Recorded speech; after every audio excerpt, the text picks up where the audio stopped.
but they are not going to win. Now is the time to rise and build. The power of our collective efforts. Oh, Ephraim Amu said, Yeng Ara Yasasini, this is our native land. Eye Aboding Dingmaye. What a priceless heritage. Moja a Nanan Mushegu Maye. Won for us by our forefathers. Blood and sweat and service. Brothers, we must follow on where our fathers led the way. Now our greatest enemies are greed, conceit, and selfishness. Nimdiantu asunkontomponi apese menkuminya. Amaye maino hondo atu say. These have spoiled our way of life and made our love for country less. But now is the time to build. He says, so will our nation succeed or always suffer from greed? On what we do today depends our future. What we do today determines our future. So it's a clarion call. It's a clarion message. It's a massive agenda for the land to rescue the soul of the nation. Good morning to you. Oh, business says this morning is rise and build. You can rise and build by adding your voice to the agenda. You can rise and build by not keeping quiet, not looking on, and not being a part of the carnage, of the evil, whatever form it is. Business Sense is brought to you by ADB. If you're a paid employee or salaried worker, you need a personal loan to resolve your financial issues. ADB is offering you a variety of personal loans, including top-up loans at significantly reduced interest rates. You will also enjoy a longer tenure of up to 6 years. It's an offer open to non-customers as well. Call us now, 0302-210-210, 0302-224-043. ADB is a People's Bank. ADB is truly a Greek and more. 6:32 will bring you the newspaper review. Join us. It's an interactive show. 0549-986-996, 0549-986-996. So arise, arise, arise, and let us build. Unleashing the power of relevant radio. This is Citi 97.3. We understand the excitement and preparations that comes when your child gains admission into senior high school. But we at the Agricultural Development Bank, ADB PLC, also understand the financial burden this comes with. The chop box, trunk, school mattress, you name it. That's why we have partnered with Prospectus Ghana Limited to offer financial support for parents by introducing the ADB Quick Purchase. With a smart loan of up to 20,000 Ghana cedis, you can pick up all the items on your child's prospectus for school. ADB PLC offers you a repayment plan of 12 months to relieve you of all that heavy financial burden. Every ADB customer who receives their salaries through the bank, military and police personnel, and all other workers on the Controller and Accountant General's payroll qualify for this facility. Walk into any ADB branch nationwide or any Prospectus Ghana Limited office near you to apply for the ADB Quick Purchase. Terms and conditions apply. ADB, the People's Bank. ADB, truly a Greek and more.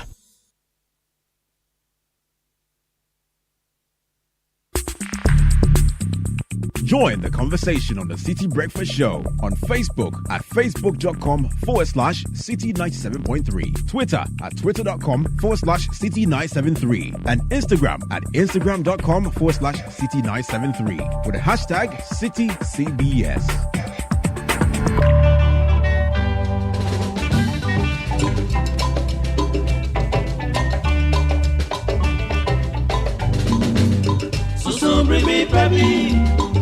Ghana, na Ghana beyo, eyo efremeni waro.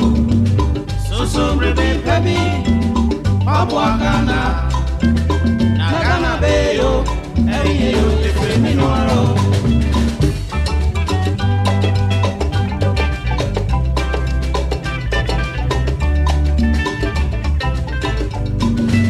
Mi mangana, adeshe mama, mama, mama, Mama ye fe bi akuye ni odo e fa That's right. Unity and love, service to nation.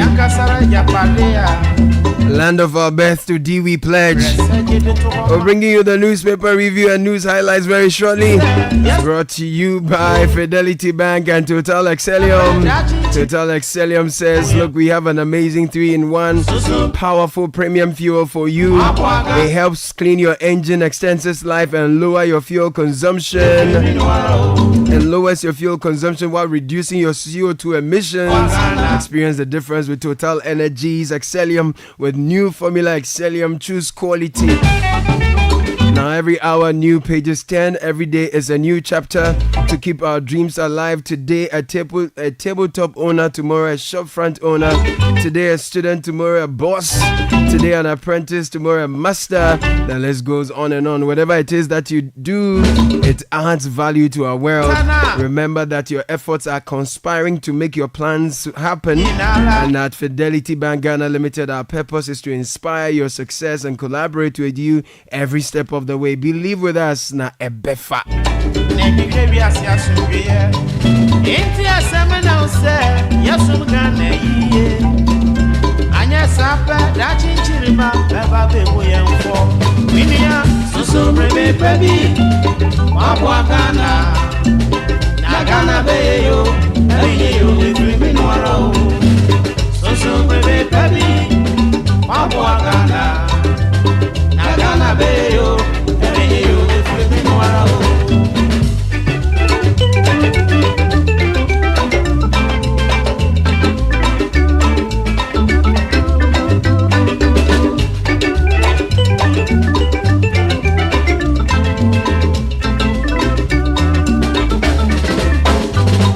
.37, the gentlemen are in the studio.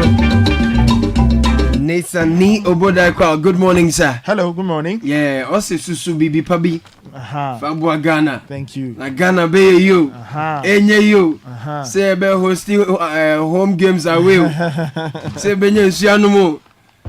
Nana to for batting. Caleb Koda. Nah, if you mean so we have to keep punching the matter so that the people sit up and do the right thing. So, good morning. Hi. The people are sitting or sleeping.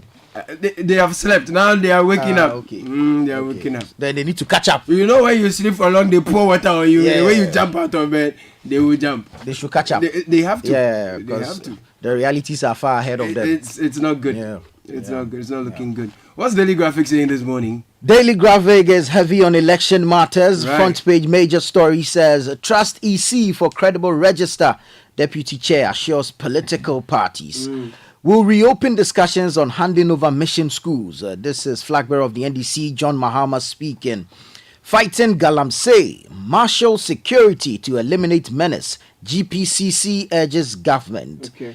And in their constituency watch series, they are focusing on Sunyani East, saying that history favors the NPP. Okay. Rent Control launches digital platform to address loopholes. And when you jump to the back page, the president is captured here, commissioning a $40 million African bitumen terminal, joint venture between Goyle, SMB, and is expected to lower road construction costs. If you go to the Chronicle, it says Mahama promises fiscal discipline when voted for in December. And there's a picture of John Mahama here. Galamsey and community mining are not the same. George Mikuduka is clarifying. And Rent Control Department launches online platform. And on page 15 of the paper, Sports Minister and his NSA boss must go. We can't even grow grass under their watch. That's Ebo Kwanzaa. Those are Ebo Kwanzaa's thoughts. Finally the story is in. Because yesterday we were given a teaser. Yes. So yeah, it's on page 15 of the Chronicle. We'll look into it. All right, let's get into the Daily Guide. Daily Guide has the bitumen plant story. Nana opens $40 million bitumen plant. 2024 elections, Baumia Mahama go neck to neck. NDC rebel leader arrested.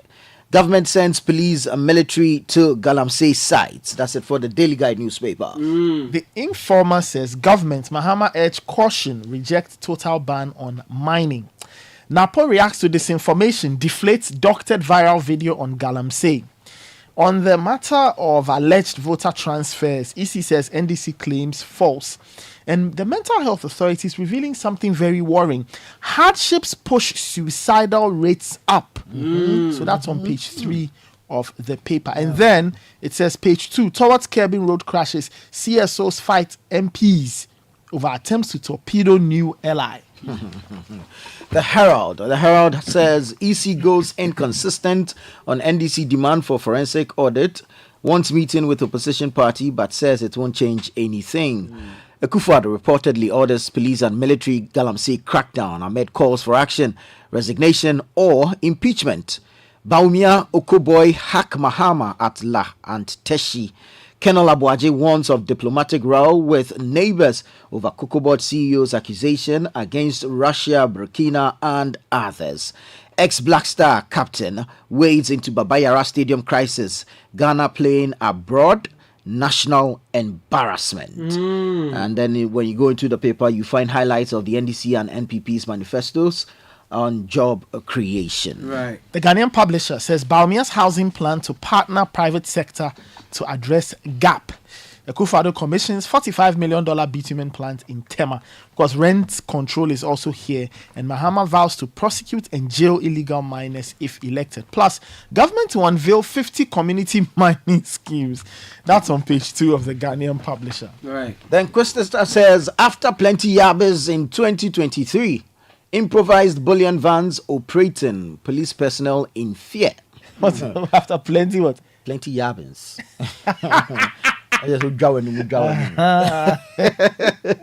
Still a second-hand video, man, yeah. Yeah, that no. Politics of doctored videos and audios. Dr. Prempe heavily targeted. Small-scale mining, not criminal venture. Don't ban it. This is attributed to miners. I'm not sure which miners these are, but I'm sure details will be in the paper. COSA launches LED 2024 to 2029, and NPP's Kuma files to contest Bolibamboy seats. Okay. The Daily Analyst says Galamsey crackdown. Akufo-Addo deploys police and military as CSOs, organized labor, others mount pressure. Still on Galamsey, redeem your presidency and act now. Media coalition tells Akufo-Addo. Duncan Williams, others call for immediate ban on Galamsey. And in other stories, 3 alleged land guards arrested for attacking police officers at Commerce Estates. Republic Press says cocoa price hits the roof. 45% price increase announced for 2024-2025 season. Ban now or suffer later. Religious leaders warn government. Right. Lands Minister seeks media support to combat illegal mining. Retired Supreme Court Judge Julius Ansah passes on. Small-scale miners go wild. Burn Galamsey equipment on River Mankraso in Ahafuano South. Akufo-Addo takes action against Galamsey. All right, and finally from me, the Catholic Standard says prioritize peace ahead of elections. That's coming from Bishop Jamfi, president of the Ghana Catholic Bishops Conference. Bishops to government, stop Galamsey now, no more lip service, and be angels to street children. That's coming in from Cardinal Texin, and the editorial says forensic audit of the elections register is very necessary. Okay. Before you're done. Yes, Great. sir. So I bring you online stories quickly. I'll start from citinewsroom.com today. Calls for ban on small-scale mining misdirected. I am against it. This is Miracle Duka speaking, and demonstrating won't lead to a credible voters register. EC tells NDC. And then you have NPP endorses Amoako Esiama as Fomena parliamentary candidate. If you go to channel1news.com, NDC's free level 100 academic fee promise just a limping policy. Mahama's return will end nursing training allowances. This is Okuboy to electorates, and I only supported 2 people to go to Australia. Okay, this is earlier.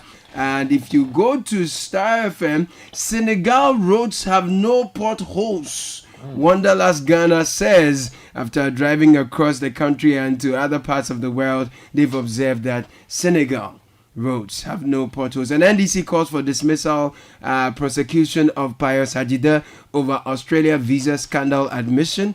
And Galamsey, Ghanaians should declare a state of emergency on MPP.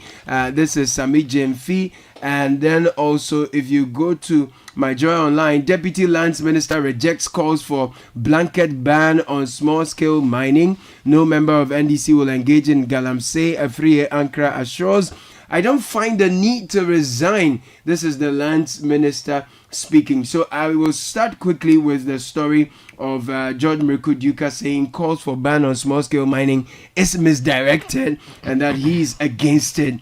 Now, the Deputy Minister for Lands and Natural Resources, George Mrikuduka, has rejected calls for a blanket ban on all small-scale mining operations, labeling them as misdirected. He condemned the destruction of major water bodies and the environment by activities of illegal miners, emphasizing that the government will continue to promote responsible mining operations. He maintained that the government has not relented in its commitment to ending illegal mining activities, but calls for concerted efforts to help address the situation. You have been telling us that you are committed to ending illegal mining and you look forward to responsible mining operations. When we left things in your hands, this is the state of water bodies we are seeing. This is the state of forest reserves we are saying. Ban the thing so that we can have some sanity and get back to the stuff. That is what every reasonable Ghanaian and professional institution, CSOs, are saying. But the argument seems to be that, look, we care about the livelihoods of the people. At whose expense? Because how well have you managed this?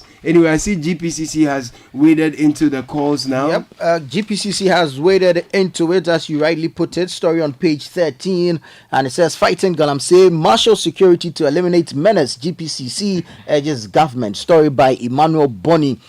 The Ghana Pentecostal and Charismatic Council, GPCC, has urged the government to deploy the entire security network to clamp down on illegal mining, also known as Galamsey, across the country once and for all. The security operation, the economical body said, should be well coordinated, but should be preceded by a massive educational campaign that could rope in all stakeholders in the catchment areas of illegal mining activities in the country. The security intervention forms part of 7 measures of the GPCC has proposed to deal with the Galamsey menace, which continues to destroy water bodies and devastate the environment with attendant health implications to the citizenry. So clearly, GPCC has also waded into it, announcing some 7 measures or demanding some 7 measures to deal with the Galamsey menace. Well, if you go to page 2 of the Ghanaian publisher, the Lands Minister is here, Mr. Samuel Jinapo. And according to the paper, he has announced 50 new community mining schemes that will be introduced before the end of the year. And it will bring the number to 75, with 50 schemes already functioning. He was speaking at a media briefing on Wednesday, and he dismissed, of course, that was when he said that he did not believe in the ban and he felt it was draconian. But of course, the story is saying that he has put it on the table that 50 new community mining schemes will be rolled out in terms of the mining. Now, one, in a related development, a community mining scheme concession has been opened at Metriso in the Dunkwa municipality, bringing the total of CMS project commission to 26. So those are very interesting things. In the meantime, that's where Mrikuduka was speaking. Yes, when he was giving clarity between community mining and illegal mining. He didn't believe in a ban. Because now we've seen reports that even for the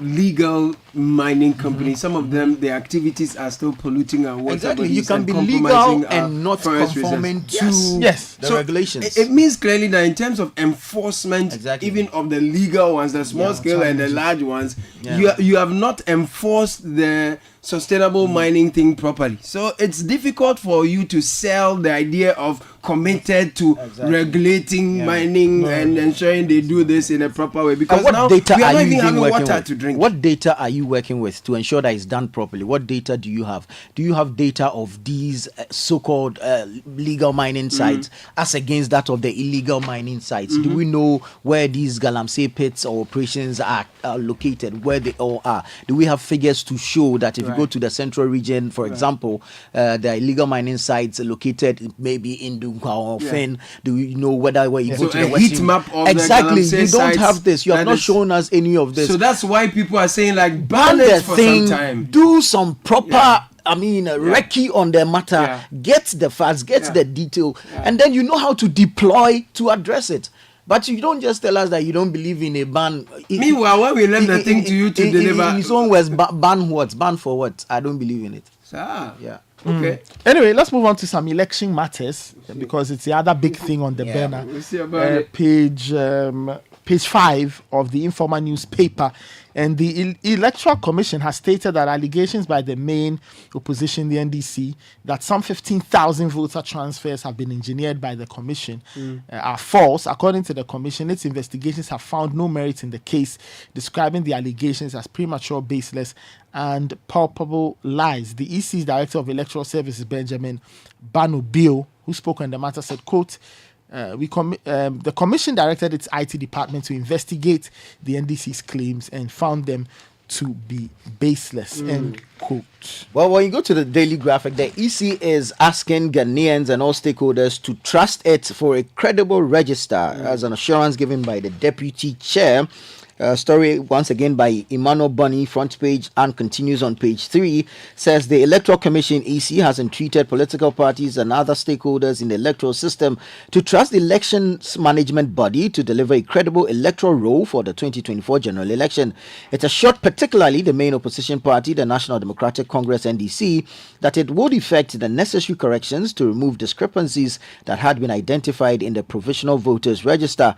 Addressing a news conference in Accra yesterday, the deputy chairman of the EC in charge of operations, Samuel Tete, said the current leadership addressed similar concerns ahead of the 2020 elections and that it was relying on the same process to correct any discrepancies in the current register. Yep. Let me take you. Okay, so I have we have the Herald newspaper, the front page, digital one. It's here. EC goes inconsistent on NDC demand for forensic audit. Wants meeting with opposition party, but says it won't change anything. Let's get into the details of that story, which is captured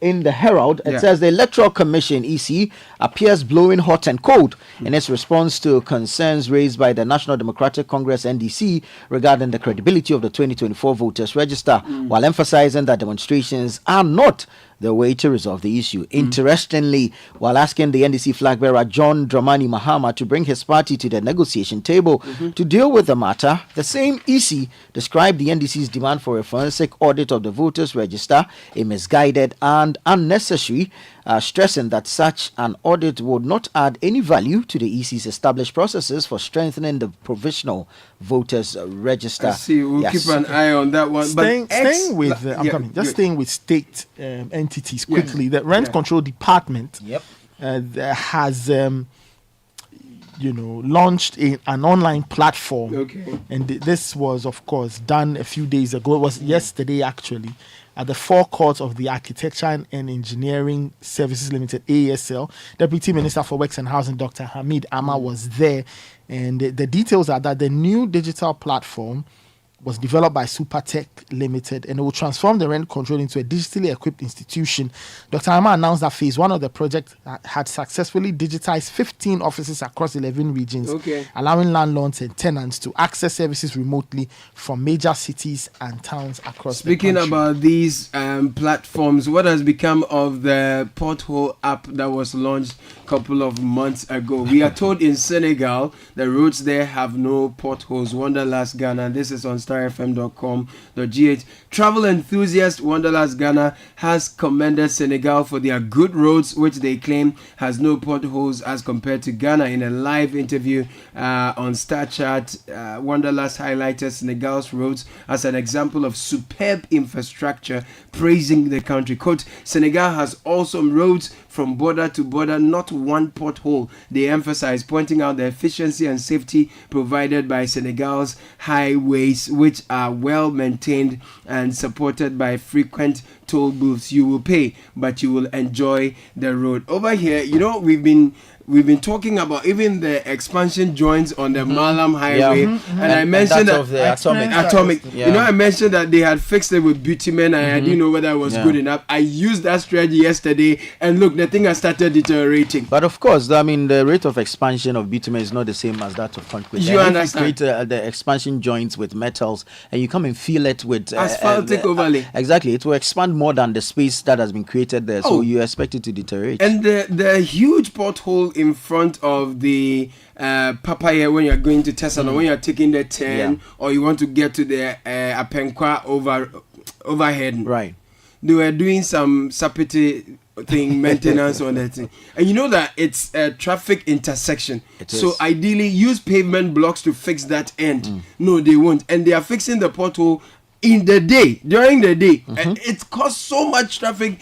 I don't understand how we do the maintenance, but it doesn't seem to make sense to me. I don't get it. Anyway, Caleb, I mean, ex-Black Stars captain. Yes. Stephen Appiah has waded into the Baba Yara Stadium crisis. Story in the Herald newspaper. Former Black Stars captain Stephen Appiah has described the potential of Ghana hosting its next home match in the 2025 Africa Cup of Nations qualifiers abroad as a national embarrassment following the ban on the Baba Yara Sports Stadium. The Baba Yara Sports Stadium, which hosted Ghana's last game against Angola, had its approval revoked by CAF due to an unsuitable playing field.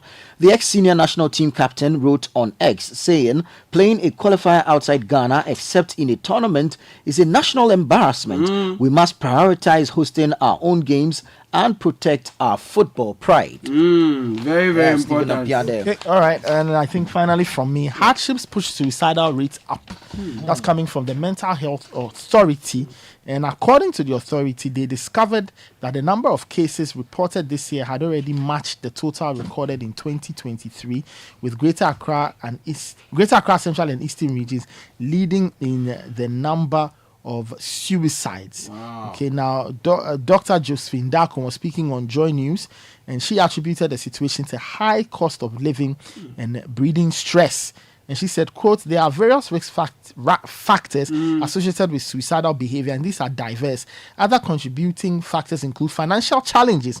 In our country and other low and middle income countries, we see the higher rates of suicide compared to other regions globally. Economic issues such as increased stress, job losses, and employment all tie back to financial pressures." Yeah, but what are Ghanaian students in the UK going through now? Well, here it is. The Inquisitor newspaper is reporting that Ghanaian students in the UK are allegedly selling their sperms to survive. A Ghanaian PhD student at the University of Kent in the United Kingdom, Lewis Lord Apre, has disclosed that some stranded Ghanaian students on government scholarship in the country have reportedly resorted to selling their sperms to survive. This follows the cancellation of the visas of some students studying at the University of Birmingham, who now face possible deportation. According to details on the story, the stranded male students sell their sperm and make between £150 and £250, depending on the weight and quality of the sperms. He disclosed that the students are faced with a dire situation and are struggling to survive. Oh my word. This is a very unfortunate situation, and we are told Russia can end war now, says PM, as Putin wants the West. That details of that story is on BBC. But thank you, gentlemen. Thank you, Caleb. Nana Tufo-Boateng and Nathan Kwao. More coming up shortly. Stay with us. Oh, jump on now. Go. Google me. At what time will you come back where I don't hear the sound of your car? Why you buy new car? No, I don't change my car. It be the same, right? It be the fuel where I change. Way one shouts it. Ever since I started using the all-new Excellium Premium Fuel, fortified with 3-in-1 action. Oh, Joe, now my car they run like electric car. No, it's so. This is the type of fuel where they want to. Because now engine they cost. Where they want for way if I buy it, it go protect my engine. And with the small way I buy, I go drive, sir. Absolutely. It's like strapping a turbocharger to your engine and giving it a protector. And what they bust my mind, Seth, be the 3-in-1 action, no? Excellium, they prevent up to 99% of deposit. It be anti-wear, some be anti-corrosion. Won't pay when I open there. Hey, so where can I find this magical fuel? Just head over to any Total Energy service station and your car will thank you. Hey, then make a finish my gobe fast, then rush go Total Energies. My friend, but why your hand my gobe inside? I give you info. Make a feel the gobe too small. The go. Excellium is designed to protect your car engine, decrease fuel consumption, and lower CO2 emissions. Don't say fuel, say Excellium. Choose Excellium, choose quality. Charlie, today the matter will catch me. I received urgent order from my online store. Customer wants 10 pieces sharp. Hey, but my wahala be delivery. Stress so me too. I no get order in weeks. So then I make slow. Charlie, I decide to deliver this thing myself. Quiet.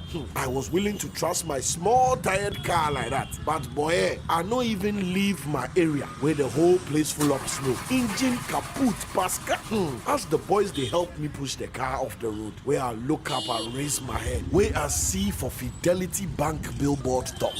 This too just be chapter. Then Norma Vim come. Listen, I dog the sadness and find Okada fast. I deliver all the goods, collected my money, and even got referrals from this customer. At Fidelity Bank, we believe you can achieve your dreams. Believe with us. Ebefa.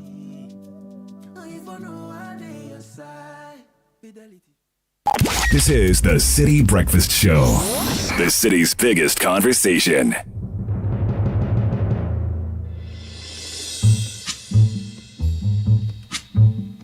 Top of the hour is 7.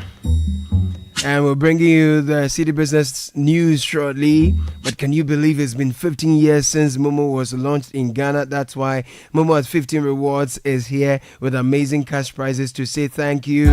Download my Momo app on your phone. Keep transacting and win some cash. There is 450,000 Ghana cedis up for grabs for 165 lucky winners. And you can be one. Just Momo it everywhere you go. The offer runs from now to the end of November. T's and C's apply. Ni Latte is here with the news. Good morning to Ni Latte. Good morning to you, Caleb. It's Friday. Welcome to the breakfast edition of Citi Business News, proudly brought to you by MTN, Goyle and Access Bank. This morning, customers of the defunct Gold Coast Fund Management Limited have welcomed the payment threshold announced by the Securities and Exchange Commission. In a statement released yesterday, the SEC indicated that investors who receive the higher of either 50,000 cedis or 15% of their verified outstanding claims from the defunct firms. Reacting to the announcement, the convener for the customers, Charles Nyame, urged the government to expedite the release of the outstanding arrears to ease the burden on affected individuals. We are not entirely happy because it's been over 6 years now and our locked up monies have been already depreciated. And the least the government could do is to pay the already depreciated amount in whole or in full. But there's an adage in our Kan language that says that so we welcome this release of 1.5 billion in good faith. And it is a bit of refreshing to our members. And we plead with the government that it's been over 6 years. And we want government to expedite action to make sure that they release the remaining outstanding of 3.5 billion that could make full payment, that could top up with the 1.5 billion to make full payment, so that we will put this matter to rest. Charles Nyame is convener for the customers of defunct Gold Coast Fund Management Limited. The International Monetary Fund, IMF, continues to raise concerns that the upcoming general elections in December 2024 could potentially threaten the progress made under its program with Ghana. The IMF notes that while Ghana's medium-term outlook remains positive, there are downside risks, particularly related to the upcoming elections. The fund stresses the importance of maintaining the domestic revenue mobilization agenda and tightening expenditure controls to prevent policy slippages ahead of the polls. It adds that ongoing macroeconomic policy adjustment and reforms are essential to fully restore macroeconomic stability and sustainability. Julie Kozak is Director of Communications at the IMF, and she has been speaking at a press briefing in Washington, D.C. Steadfast policy and reform implementation are vital to durably restore macroeconomic stability and debt sustainability in Ghana. It will be crucial for the government to continue to implement the program as envisaged to ensure sustainable growth and poverty reductions. The authorities have so far demonstrated a strong commitment to the program at all levels. And we welcome Minister Adams' signaling of the government's continued commitment to policies under the program. That's Julie Kozak, Director of Communications at the International Monetary Fund. Now, some economists are proposing a raft of measures if government wants to achieve its end-year inflation target of 15%. They have re-echoed the need for government to manage importation and excessive expenditure ahead of the elections. The advice is on the back of the marginal decrease in inflation to 20.4% for August 2024. Professor William Brafu Nsiedu is the head of data science and economic policy at the University of Cape Coast.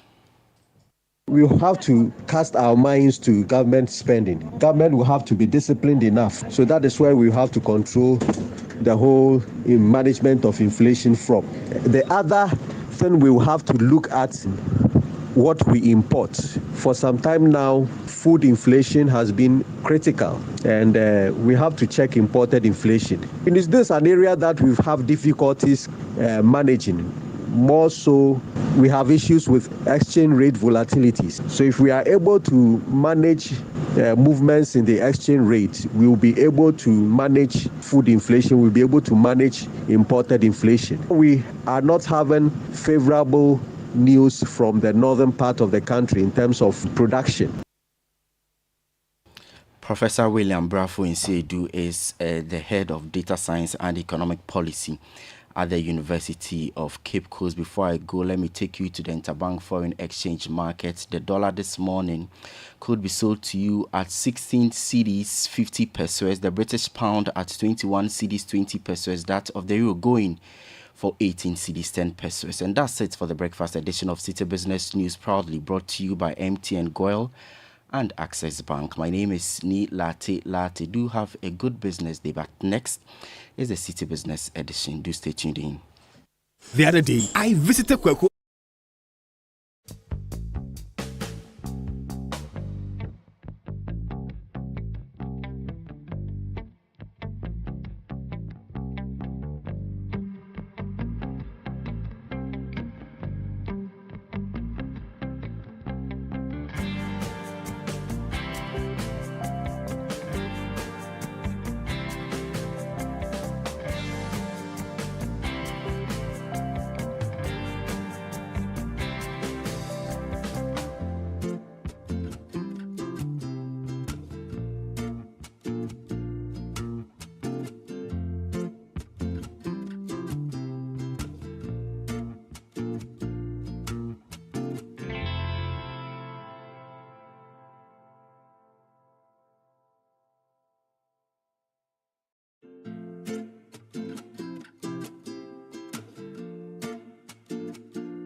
It's 8 after 7 this morning on Business Edition. We'll bring you an exciting conversation with a Ghanaian business solution, Build Financial Technologies. Yeah, they were at the This Is Ghana exhibition and fair. We told you earlier that they help SMEs and businesses with proper bookkeeping and all of those financial solutions that you've been looking for. We'll be bringing you that conversation. But as you know, the biggest dream starts small. And during the long vacation, what has been happening with First Bank Ghana is that from July 15th to September 15th, they gave you awards, valuable work experience. all you need to do is to sign up your children who are 12 or below on the Kiss First account or the Me First account. If they are 13 to 17, make an initial deposit of 300 Ghana cedis in their account. Apply for the First Bank Ghana Junior Internship Program, and for 5 exciting days and internship opportunities available at any of our branches. And there is an essay writing competition that you get to win attractive cash prizes as well. Find out more about the First Bank Ghana Junior Internship Program. Please call 0596 921 921. Email firstsolutions@firstbankgroup.com. First Bank Ghana, you first. And you stand a chance of winning attractive cash prizes in the Telecel More Money promo. Simply opt in for free by dialing star 500 hash or send WIN to 500 or visit the Telecel Play app. If you reload your mobile using your Telecel Cash wallet or you make payment onto your fixed broadband account, you could be winning up to 1 million Ghana Cedi grand prize. The more you do this, the better your chances of winning. Dial star 500 hash or send WIN to 500. Visit the Telecel Play app to opt in. There's a promo regulated by the NLA on the Caritas lottery platform. Telecel is connecting energies. And if you want a British degree at a fraction of the cost, you want a vibrant student experience in a community right home with standards, finest faculty trained to UK standards, and also get to enjoy 50% scholarship. This happens at the Lancaster University, Ghana. For more information, call now 020-960-708. 020-960-708. Visit www.lancaster.edu.gh. You can also email admissions@lancaster.edu.gh. Lancaster University, Ghana, the only British university campus in West Africa. So today on the Citi Business Edition, we have a big conversation with a digital and financial solutions company. If your bookkeeping needs as an entrepreneur or SME is bothering you, you are having challenges, we have a Ghanaian solution built right here. It's called the Built Financial Technologies. So in the next couple of minutes, say 2025, brace yourself for an educative session on what we call the Citi Business Edition. Enjoy it. We'll be right back.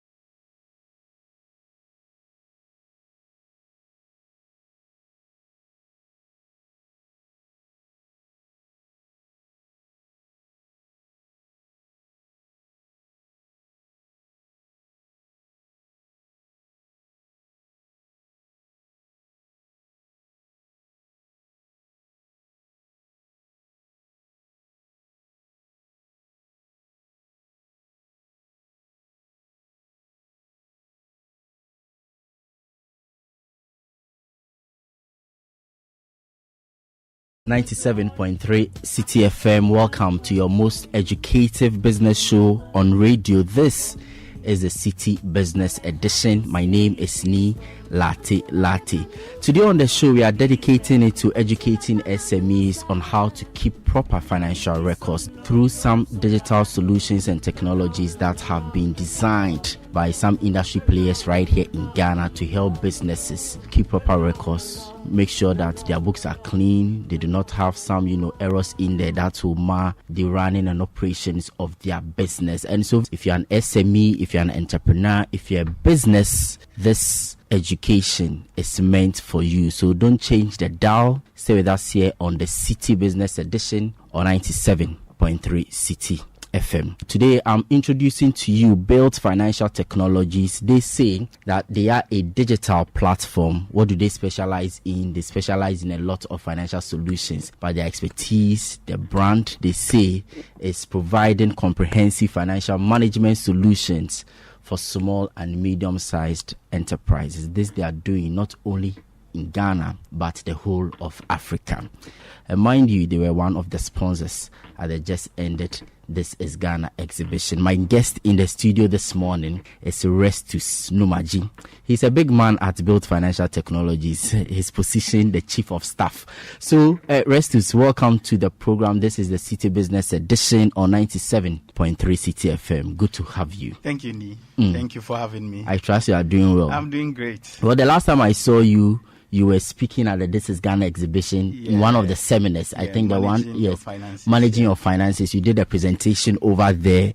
And right after that, I saw a lot of people coming to you, trying to have a better understanding. It was just a short presentation. Today, you have 30 minutes to speak to us more because the calls keep coming. Hey, the guy who spoke at the exhibition, where can I find him? Well, I've brought him in studio for him to talk to us about Build Financial Technologies. Restus, like I said, good to have you. Well, let's begin from here. Well, when we say Build Financial Technologies, well, we have financial, we have technologies. What are you exactly? Build Financial Technology, it's an accounting software company. The product we have is Build. That's the platform we have. It's called Build. Build is a cloud-based accounting software that puts together all the necessary things an SME needs to grow. Talking about invoicing, expense management, inventory management, reporting, accounting features, budgeting, payroll, payments, POS, CRM, and all the accounting things that a business needs to keep books very well. We have all of them put together. Can we take all of these one after the other and explain? Because, well, a lot of businesses know that as for me, my account keeping will be, well, goose in, goose out. How much did I make today? How much am I spending? But you mentioned CRM, invoicing, POS. Explain to us. An average SME in Africa spends over 52 hours a week on sorting out their books. That's a lot of hours. A lot of hours. So we realized that some years ago and decided to throw this journey in helping SMEs keep their book more reliably, focus on their business while we focus on keeping their books for them. So we came up with a tool that will help them. Generally, you will see in Africa that there are a lot of tools that does these things, but most especially not everything put together like this. You can get a tool that will do invoice and expense management for you. You can get another tool that handles accounting for you, and you can get another tool that handles payroll for you. But at Build, we came up together with everything you need to keep your book put together on one platform for you, so it makes it easy for you. Let's talk about the core features of the platform. Talk to me about invoicing. I know when I want to do a business with, let's say, Citi FM right now, they will send me a bill. Yeah, so they will send me an invoice, and it gives some sort of credibility to the business. Nobody, no institution, no well-established institution, no serious organization will be there saying, "Oh, I want to buy this. How much is it?" on the phone and send you the money. No one will do For that. proper records, you have to keep them. And we realized over the years that we have books, like invoicing books that people write invoicing and can't keep track of them. So from before I even make an intent to buy, you send me pro forma invoice. We call it quotation. So it's on. So you have that on the platform. You can send to the person. You can send invoices. So the person has the intent of buying the product. So you know, okay, for sure the person is going to buy my product. So you send an invoice to the person. We have made it so simple that you can actually send the invoice from the platform to the person's email address, send it via SMS or via WhatsApp. Or you can download a PDF and attach any way you want to send it. You can send it like that. So we've done that. We have expense management. At the end of the day, we want you to see what's coming into the business, what's going out. So you need to record every expenses. Majority of SMEs in Africa, we realize this mistake they make. They don't differentiate themselves from the business. Yeah, they will take business money and buy Kofi Brookman out there and won't record it. They don't pay themselves. All these things are there. It takes me back to my accounting class or business management, that the organization is a different entity. It's a separate entity from the owner. Yes, but a lot of people do not have that understanding. So they make profit, they go and buy huge vehicles and other things. You don't even know. So at the end of the day, you don't even know whether the business is making profit or not. You don't even know whether maybe it's a side hustle. So your income that you're getting from your main hustle is the one that's financing the business or not. So it's simple. When you go onto our dashboard, www.build.africa, you see your business performance at a glance. You see what's coming in, what's going out, that's expense, and whether you're making profit or loss at a glance, you see it. You are able to track inventory. So if you sell products, you'll be able to track inventory. You know, you can even set, let's say I'm selling this microphone. I have 10 in stock, and I want to be alerted when it gets to 5 so that I can order for some. So those reorder level, all these things are in the system for you. So we have taken care of this thing for you to focus on growing your business. We have reporting. Every report you need for maybe an investor, for statutory, everything is there. We've already pre-computed the taxes in the system for you. So you don't need to think about how much is withholding, how much is VAT, how much is this. So you can pull those reports and do your analysis. If GRA is owing you, you go to the GRA portal and submit that report, or do everything simple. So you don't think about those hassle with the statutory bodies. We take care of the hassle for you. Focus on growing your business. So the clear understanding is that it is a one-stop shop built. Yeah. And that platform you provide more or less automating and digitizing, receipt and payments. Yeah. Especially with regards to, inventory. But let's talk about this bit of, business, the digitalization. More often than not, you get to hear that if you want to digitize your business operations, you want to come on board with some of these financial solutions that other businesses provide. It's quite expensive. It leads to, a lot of cost on the organization. Let's demystify, this perception about businesses and digitization. You have been in the industry for some time now. Why has it become so important for businesses to be using some of these technologies? Perhaps people have not come to terms with the benefits they can accrue from some of these things. All right. So I have a client that sells shea butter. He sells shea butter to clients in Kenya, in Sierra Leone, in Rwanda, across Africa. If you are using invoicing, paper invoice, would you be able to send them that invoice? You would have to even, let's say, write it, take a picture, or scan it, now attach it as an email and send to that person before the person does the purchase. We've made it so simple for you. Wherever you are in the world, with just some few clicks, you are sending invoices to the person. And the person pays, the person can even pay you online, and it sits in your wallet, your Momo wallet, directly in Ghana. So with this platform that you are providing, is it cloud-based? Yeah, it's a cloud-based platform. You made mention of the cost. You see, one of the reason we started this business, it's the cost. Because we started as an accounting service providers to SMEs.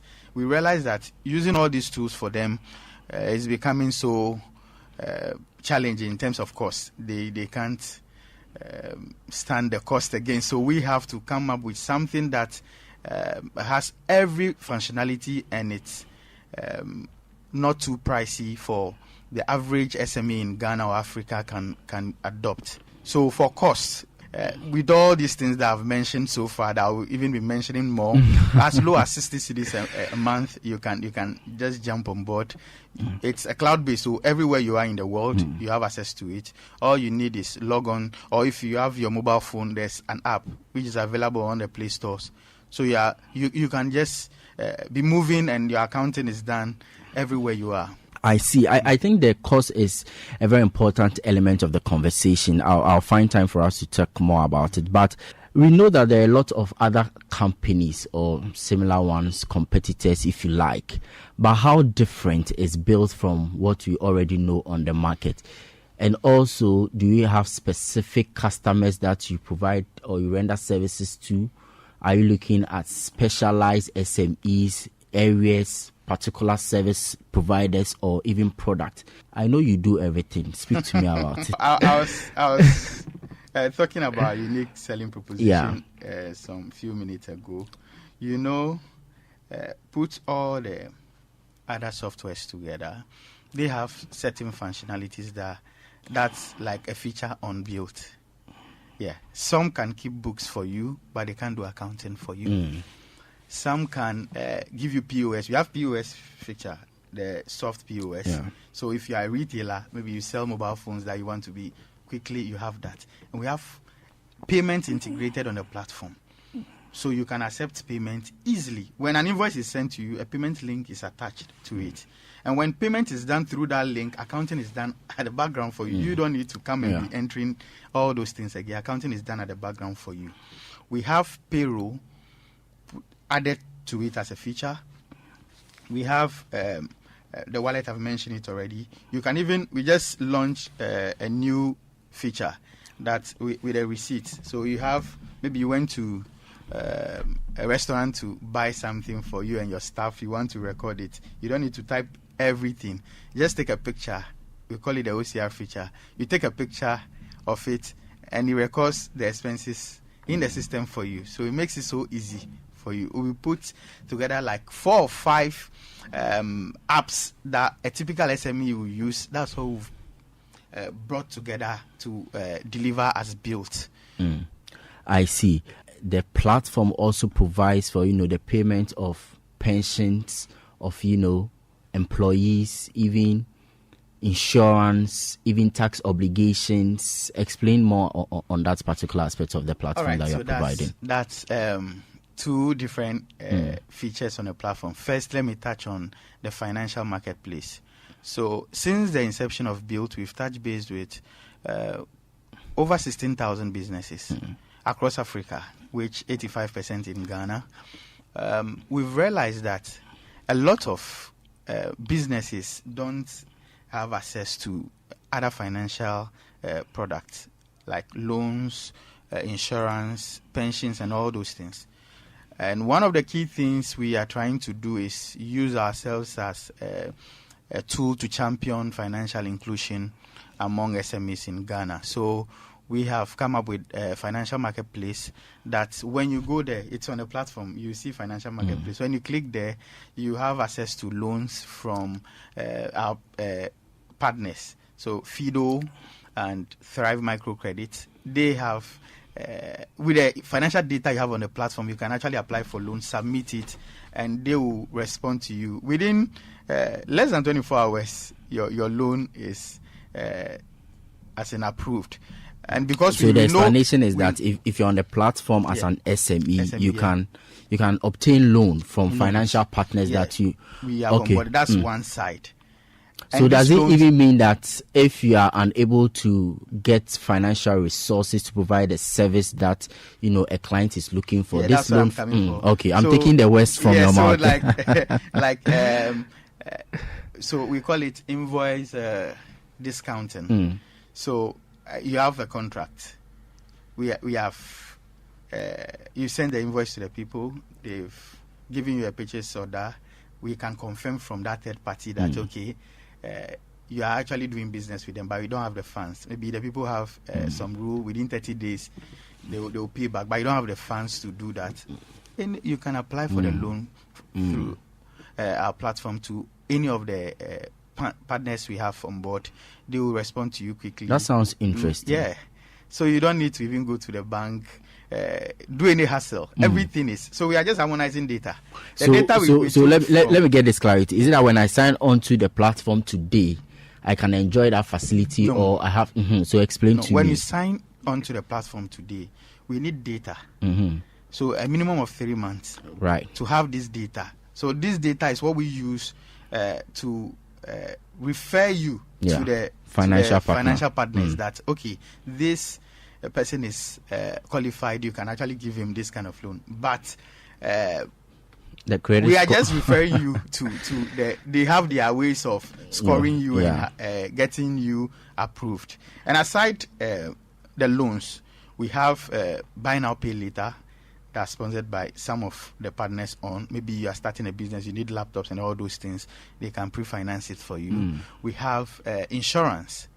So for shops and other things, we've partnered with an insurance broker called Bambo Insurance Brokers to offer various insurance, even vehicles.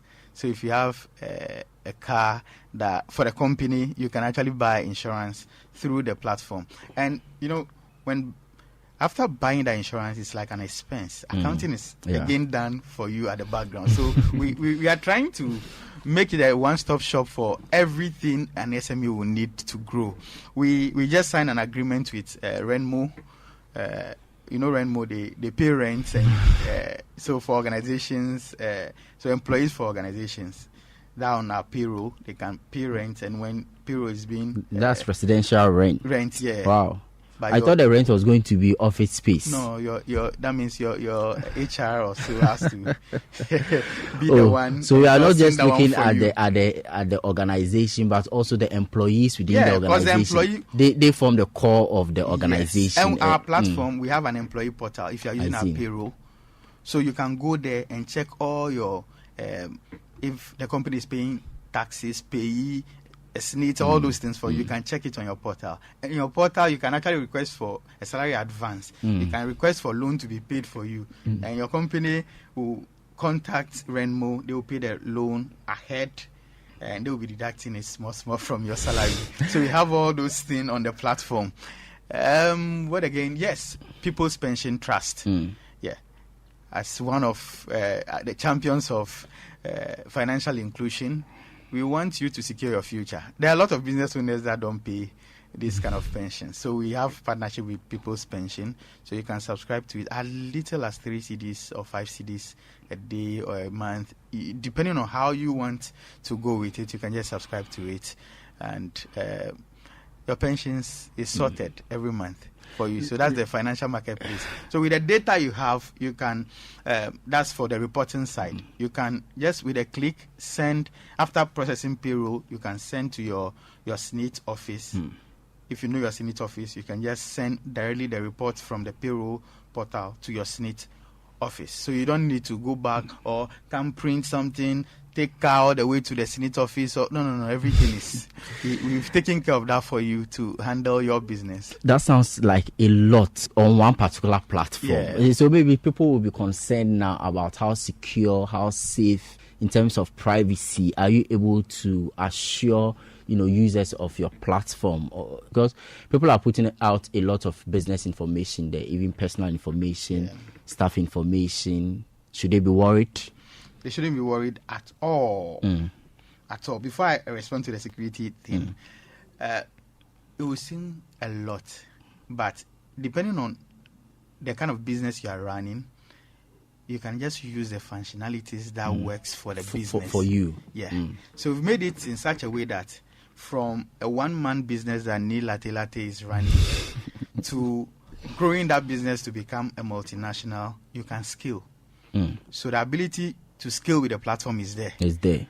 So it's not now that when you sign on to this platform, additional add-ons, you are growing, so you have to move to a bigger platform. Okay. No, you have that ability to scale. So the company is growing from one user to multiple users. We have that functionality for you. From not using payroll, now I have like 5 or 6 employees. I need to add payroll. You add it to it. So depending on the kind of business you are doing and the functionality that you will go for. Talking about security, we have a unique way. So nobody can, your data is, first of all, like I said, it's a cloud-based, so your data is stored in the cloud somewhere. It's very safe for you that you have access to. Nobody can take your data away from you. If you decide to, the business is not doing well, so let me take a break for a year and come back, your data is still there for you. Anytime you come back, you have access to your data. We have password and device management that when you sign up on a new device, be it a mobile phone or a laptop, we send an email to you that confirm somebody is trying to sign up, so you have to confirm. So we have that. We have 2-factor authentication, so an OTP is sent to you before you even enter your system. Automatic backup, so you don't need to back up your data. Your data is backed up automatically. We have end-to-end encryption, and access and right privileges. So you are bringing in your employee to be on board. You can just give them access. Employee can only create invoices. they can't even delete it. Yeah. If they delete it, they should give me a reason why they should delete it, so that I will delete for them. So all those, we have audit trails in the system, so nobody can just, anything you do is recorded in there, and whoever is doing that is recorded. So for safety and security, very, very, very assured. So fraud detected over there. Yeah. You are still listening to the City Business Edition on 97.3 Citi FM with me, Ni Lati. I'm having a conversation with the Chief of Staff at Build Financial Technologies, Restus Numaji. We are talking about how businesses, SMEs for that matter, can tap into some of the innovative, financial solutions they are providing with their platform that is built. And so that is the conversation I'm having here today on the City Business Edition. I'm going back to Restus. This time around, we are talking about how businesses can come on board. When they do come, what are you looking out for? What kind of payment there is for them to make? And more importantly, the issue of tax, because your platform, you mentioned, that can also cater for taxes, the computation, the payment, and all that. Because when it comes to taxes, a lot of businesses try to avoid it because sometimes the computation is cumbersome. They give it to someone, the person miscalculate it, they go and pay, they say you owe, back and forth, and sometimes it's quite draining. But just a bit of background, if you do not know what Build Financial Technologies is all about, it is a digital platform that specializes in providing comprehensive financial management solutions for small and medium-sized enterprises in Africa. What are their flagship products? Well, the Build software is cloud-based and offers a variety of features, including bookkeeping, payment processing, tax compliance, as well as payroll management. And so they are automating and digitizing all of these processes just to ensure that businesses save time, they reduce administrative burdens, and also have enough time for them to focus on their core mandates as a business. So more or less taking off the burden with all the administrative stuff it has to do with the business. But back to you, Restus. 2 quick things before we wrap up. How does the system help in terms of tax compliance and payroll management? All right, sure. So for tax compliance, like I said in the beginning, everything is pre-computed in the system for you. So if you render a service or you sell a product, that you will need the various tax component. If it's VAT flat that you charge, when you are sending an invoice, you just add VAT flat. We have pre-computed it in the system for you. If you need to charge the normal VAT, if it's withholding, everything that you need is already there. Should the tax laws change today, you don't need to do any upgrade. We do the upgrade for you. You just automatically select everything and it happens like that. At the end of the month, when you go to reporting, tax reporting, either sales or goods tax reporting or any other tax reporting, you get all the details of the tax that you've paid or have been paid to you, if you record the expenses and bill all other side too as well, and pull that one out and send to your tax office for the necessary things to be very compliant with taxes. For payroll, we are one of the best payroll, very, very unique. Within 5 minutes, you should be able to run payroll for your company, from a company of 5 to maybe 1,000, and with just a click, all the employees of the company will get their pay slips just with a click, either in their email or on their phone as SMS. And a link is embedded in that message, so they can actually click on it, and it takes them to the employee portal for them to look at everything, even the previous one, every payment that has been done for them, everything is on that portal for them to look at. You asked about prices. We have 3 packages. We have the basic, starter, and enterprise. The basic is 60 Ghana cedis. Typical customer profile for the basic is freelancers, sole proprietors, new small businesses that with simple bookkeeping needs can use that. That has only one user. We have the starter that goes for 120 cedis a month.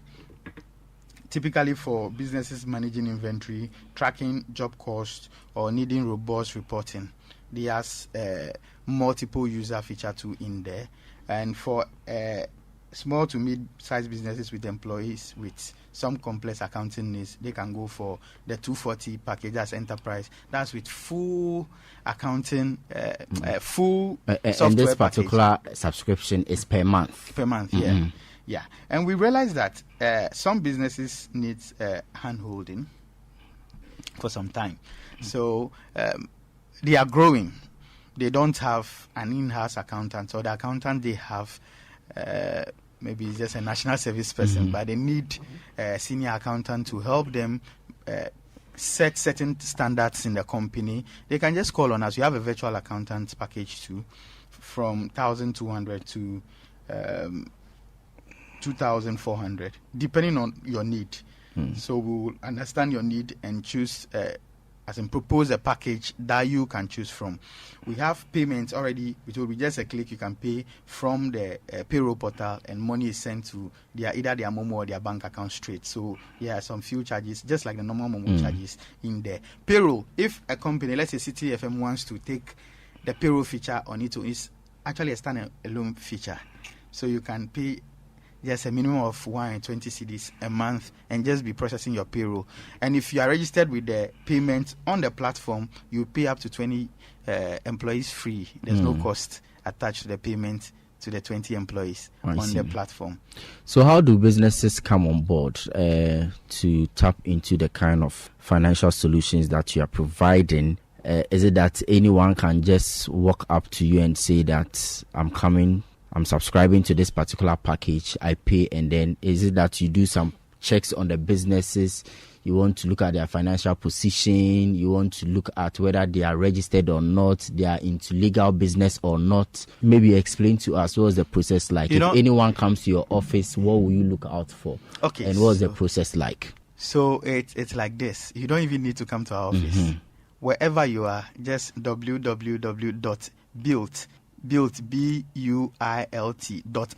built.africa. You log in, you can set up your account, do the necessary things you have to do, and even pay. It's a software as a service, so you can pay to any of the subscription without even calling any of us. But one good thing is, as soon as you sign up, somebody will call you and introduce you to some of the features, and even book a session for you to onboard. So if you need, let's say, a demo or anything, the team are always available to speak to you. So all you need to just www.build.africa, or go to any of the app stores and look for Build Accounting and download the app. If you are someone that is so cool with using apps, you can just use the app. Build Accounting there. Or if you need to speak to someone and book a session or do a partnership with us, because we are in partnership with various accounting firms, various groups and organizations. So just call our number 030-80400007, 030-80400007. Who knows? If you mention my name, they might give you some discount. They mentioned the name as well. Well, so let's wrap up on this note. Let's talk about maybe success stories. How many years have you been doing this, and the businesses that have come to you to make use of this particular kind of service that you are providing? What is the feedback? What have they been saying? And it appears you are giving out a lot. Where do you see the company going from here? If you are giving all the packages now, in the next few years, what's the growth strategy and long-term vision, plans, objective? Especially at a time where, technology is evolving, digitalization is also changing every now and then. What's the picture like? That's a lot too. Yes, because you are giving people a lot. All right, so first of all, we started as an accounting service providers. We realized that the way SMEs were keeping books were very bad. We realized the number of time a typical SME spends in keeping books. That's why we brought in this software to help them.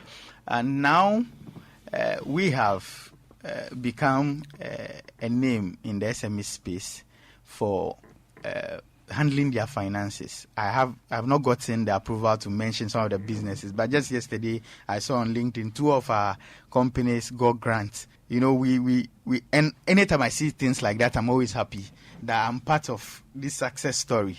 They might not have gotten that because we're not keeping good books. And we work with a lot of donor agencies, GIZ, UNICEF, all their startup labs. We handle accounting for them. A lot of schools, Ashasi, 3 days today, I was at Academic City University for a climate change contest. We are helping all these small businesses grow.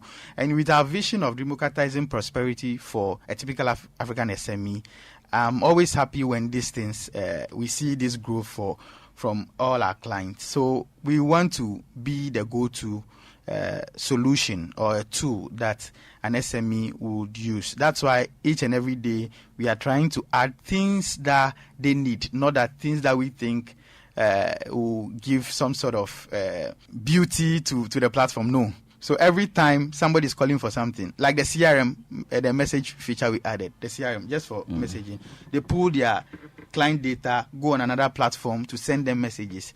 But with the new CRM feature, just, okay, you have 10 clients that buy this product. Maybe I'm doing a promotion on this particular product. You can just tick those clients, draft an SMS and send it. You don't need to pull the data to any platform again to do that. So you can just do that on your platform.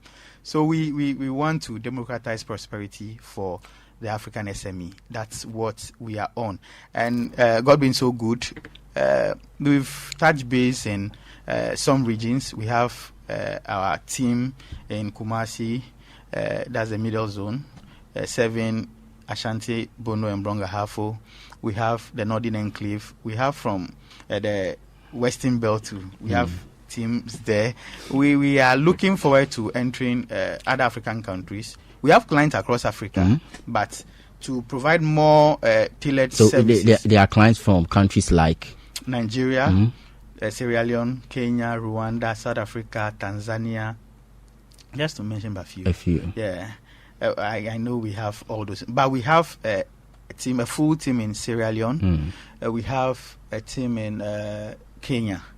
So we are looking forward to entering next year the Francophone African countries, most especially.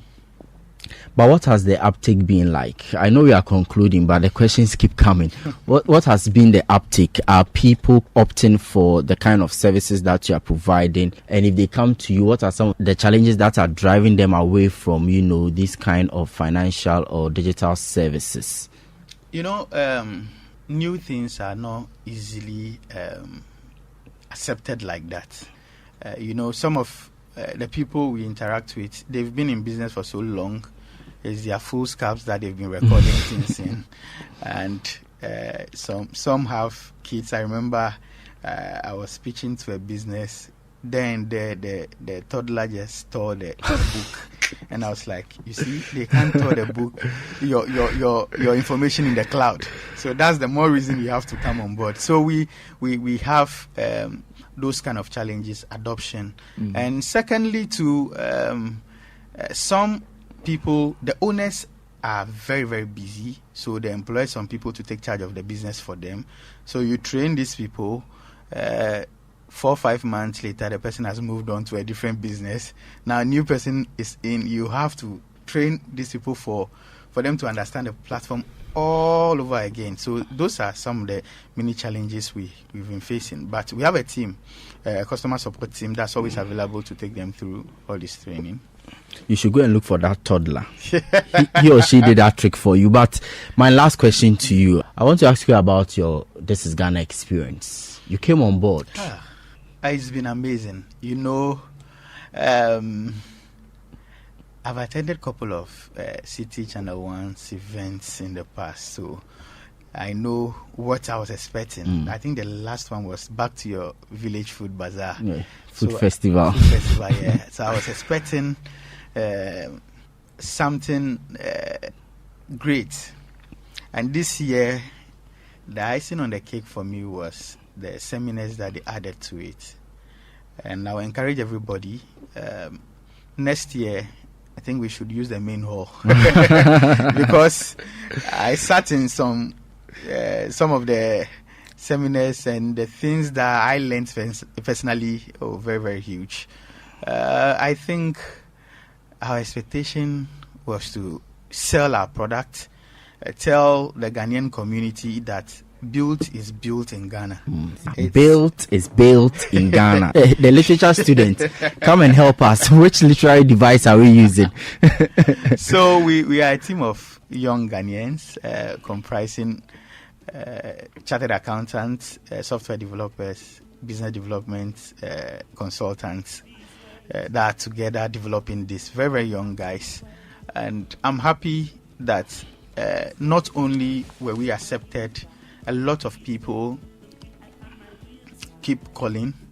A lot of people were surprised that a tool like this is built in Ghana.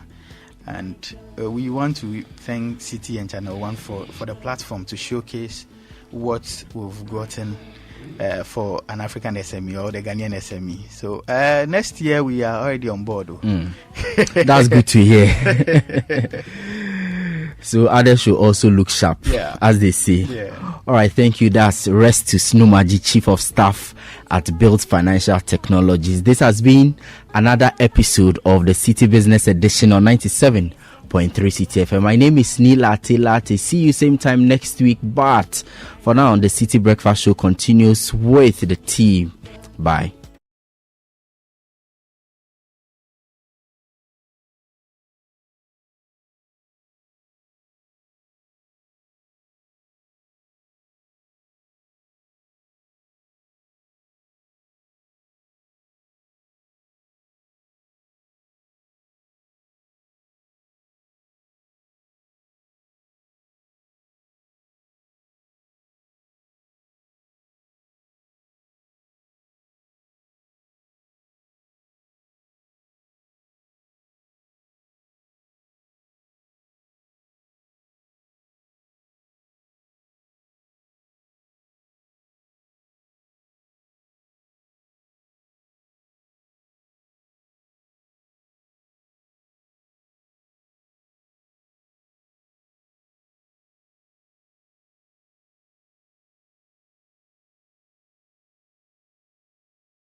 TV. Find us on Channel 363. On GoTV, we're on Channel 117. And on HD Plus, get us on Channel 108. On a digital TV, run a new search. But take note that without an antenna, you cannot access Channel 1 TV. Channel 1 TV can be accessed on any free-to-air digital box, like the DSTV and HD Plus boxes. Channel 1 TV, telling your story, empowering change. I am Mohinere Gifty Auntie. You see, it always feels good when you receive that salary alert. I made a bold decision to invest a lump sum into the Old Mutual Retirement Salary Plan. And this means that I will get these alerts every month throughout retirement for the rest of my life. You too can retire on your own terms. So invest a lump sum in the Old Mutual Retirement Salary Plan today and enjoy guaranteed monthly income for life. Call Old Mutual on 050-453-4333 or visit oldmutual.com.gh to sign up today. Old Mutual, do great things every day. Orca Decor is having a big rush sale. Enjoy 15% off all furniture. Don't miss out on this limited time offer to upgrade your home with our new arrivals. Hurry in to Orca Decor showrooms today and save big. Get ready for the ultimate battle of business minds at the Citi Business Olympics 2024. Join us for a day of intense competition, team building, and networking as companies go head to head in the various challenges to prove their skills and expertise. From traditional sports like seven-a-side football, basketball, sack race, and volleyball to unique challenges like tug of war and arm wrestling, there's no shortage of excitement. excitement, and adrenaline pumping action. Don't miss out on this exciting event that will test your business acumen and athletic skills on the field. Date Saturday 28th September 2024. Venue Eden Heights Sports Complex, Wager. Time 8 a.m. Call 0558 973 973 for details on how you can participate and showcase your company's talents at the City Business Olympics 2024. Get ready to compete, collaborate, and conquer. The City Business Olympics 2024 is powered by Channel 1 TV with support from 97.3 Citi FM and proudly sponsored by Piva Beverages, Blue Jeans Energy Drink, Bethel Logistics, experts in shipping logistics, and Lozati Lozenges from Unicom Chemist Limited.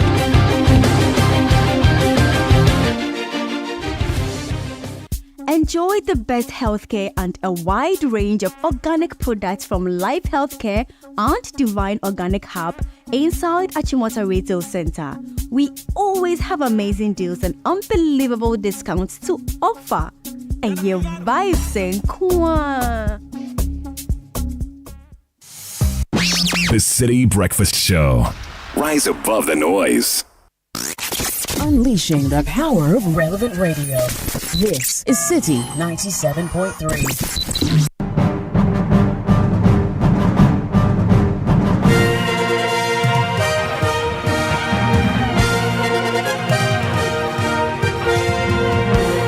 Friday morning, welcome aboard. I am Bernard, a big coach with the very latest from the world of sport on 97.3 Citi FM. We are proudly powered by Leshell, Shell, Zonda, GH, and Polytank Ghana.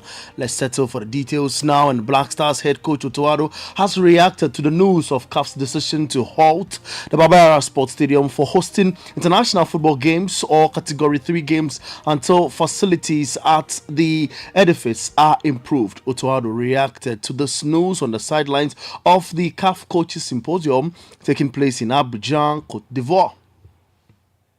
So first of all, I think if it comes like this, and this is how it looks like, it's really a pity. Surely we always love to play in front of our home crowds, but at the end of the day, we have to do the best out of the situation.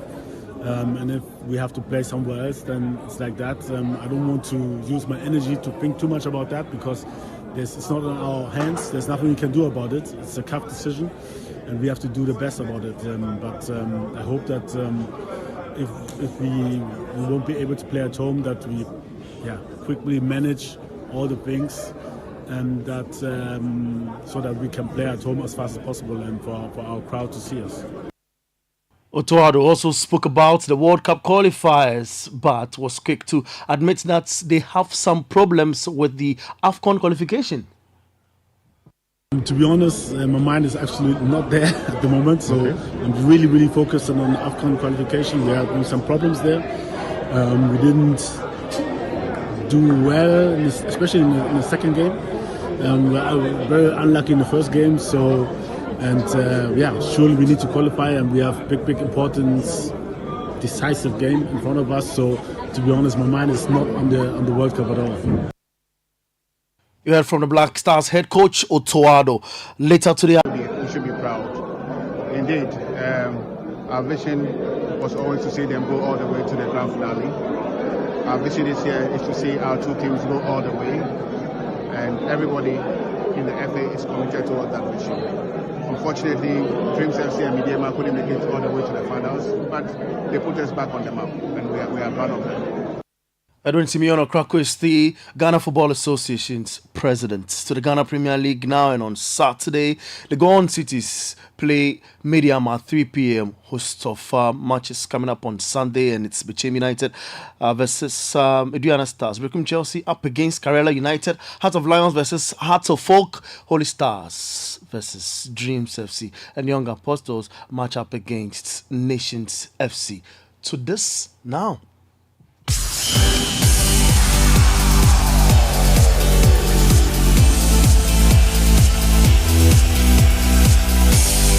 Or to the greatest league in the world, it returns after the first international break of the season on Saturday. Manchester United will travel to St. Mary's Stadium to take on Southampton in the early kickoff fixture at 11:30 a.m. Brighton and Hove Albion host newcomers Ipswich Town at 2 p.m. Crystal Palace welcome Leicester City at the Selhurst Park, and West Ham travel across town to Craven Cottage to battle it out in an all-London affair.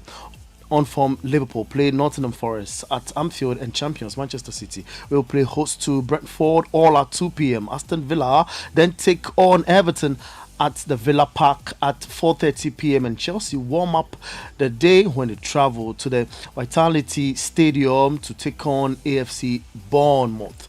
Well, on Sunday, Tottenham Hotspurs up against Arsenal at 1 p.m. and Wolves end the match day when they take on Newcastle United at the Molineux Stadium at 3:30. There's live radio commentary on 97.3 Citi FM. This is the hub for the weekend's action mixed with top-notch analysis. So do join us from tomorrow. Let's have a feast. We build up to the game later at 5 p.m. when Gabby Ofe comes your way with Sports Flash.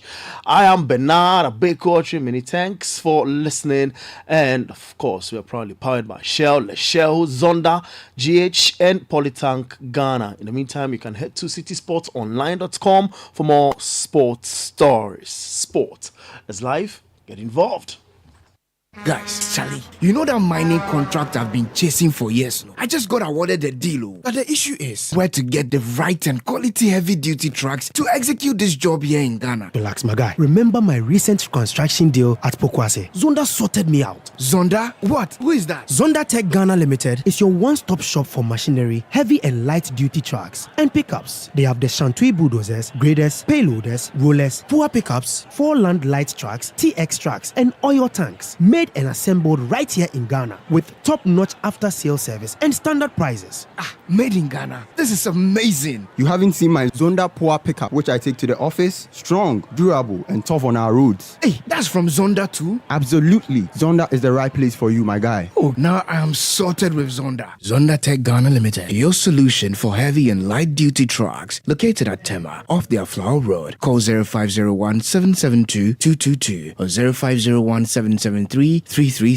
Zonda, built in Ghana, building Ghana.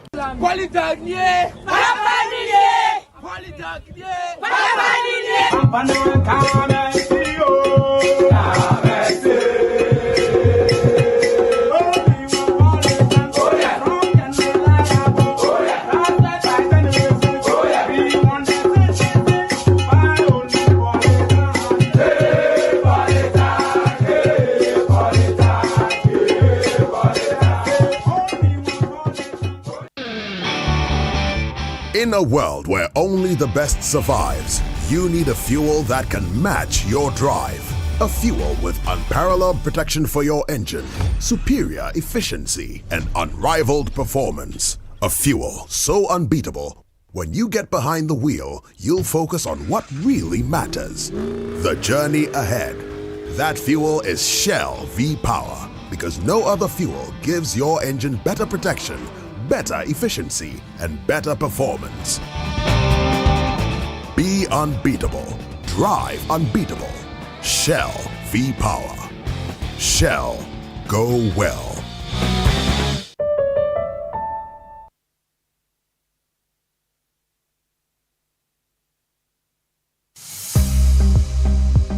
From small villages to big cities across Ghana, healthcare businesses have goals. Goals to provide better care with better equipment, to expand and better serve more communities, to build better medical labs, better clinics, and bring better healthcare to more people. Goals to help people get better. EcoBank provides your healthcare business with working capital through the EcoBank Merchant Cash Advance. EcoBank's range of bespoke asset finance solutions make buying medical equipment, expanding pharmacies and labs effortless. It's a better way to a healthier Ghana.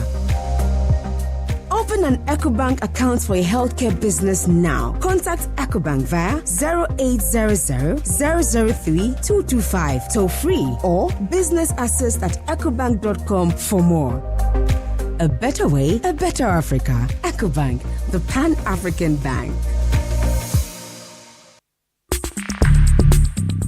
Join the conversation on the Citi Breakfast Show on Facebook at facebook.com/Citi97.3, Twitter at twitter.com/Citi973, and Instagram at instagram.com/Citi973 with the hashtag CitiCBS.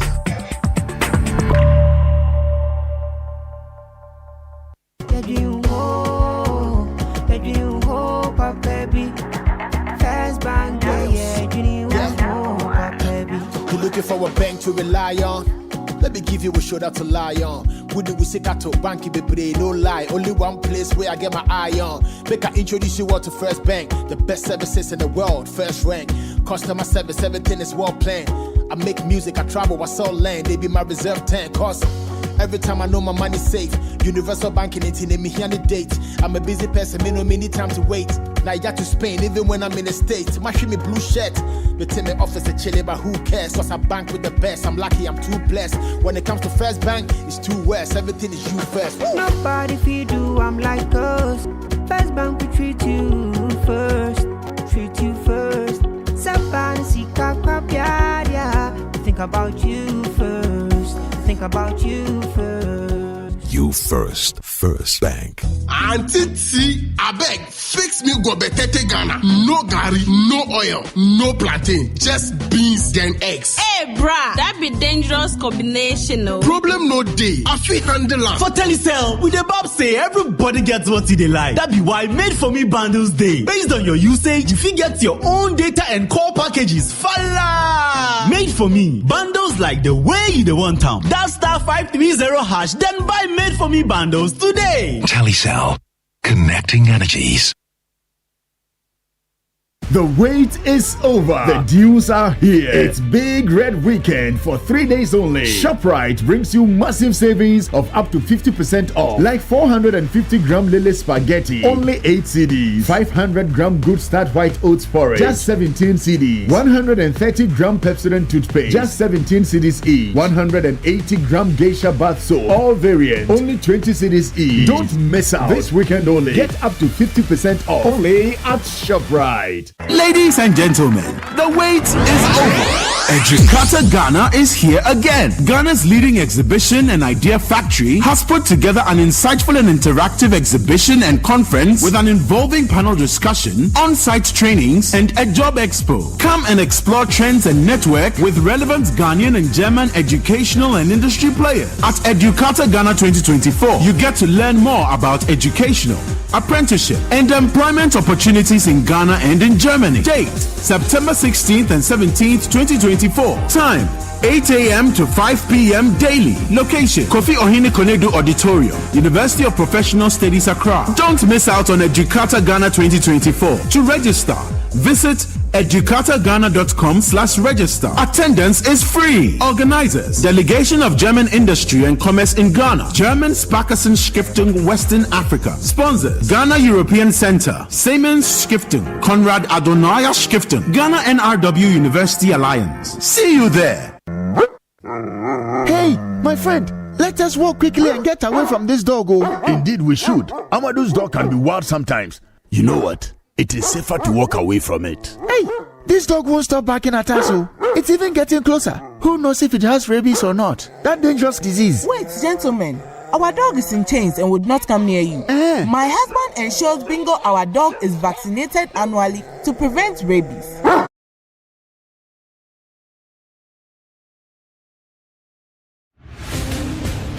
Get ready for the ultimate battle of business minds at the Citi Business Olympics 2024. Join us for a day of intense competition, team building, and networking as companies go head-to-head in various challenges to prove your skills and expertise. From traditional sports like seven-a-side football, basketball, sack race, and volleyball to unique challenges like tug-of-war and arm wrestling, there's no shortage of excitement and adrenaline pumping action. Don't Don't miss out on this exciting event that will test your business acumen and athletic skills on the field. Date, Saturday 28th September 2024. Venue, Eden Heights Sports Complex, Wager.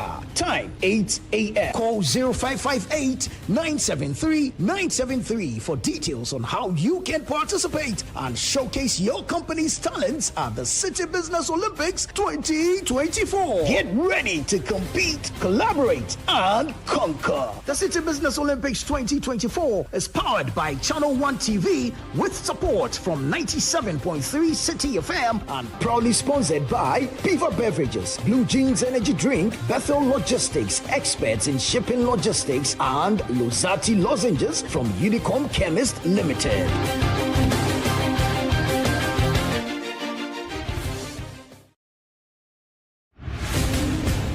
Get ready for the ultimate battle of business minds at the Citi Business Olympics 2024. Join us for a day of intense competition, team building, and networking as companies go head-to-head in various challenges to prove your skills and expertise. From traditional sports like seven-a-side football, basketball, sack race, and volleyball to unique challenges like tug of war and arm wrestling, there's no shortage of excitement and adrenaline pumping action. Don't miss out on this exciting event that will test your business acumen and athletic skills on the field. Date, Saturday 28th September 2024. Venue, Eden Heights Sports Complex, Wager.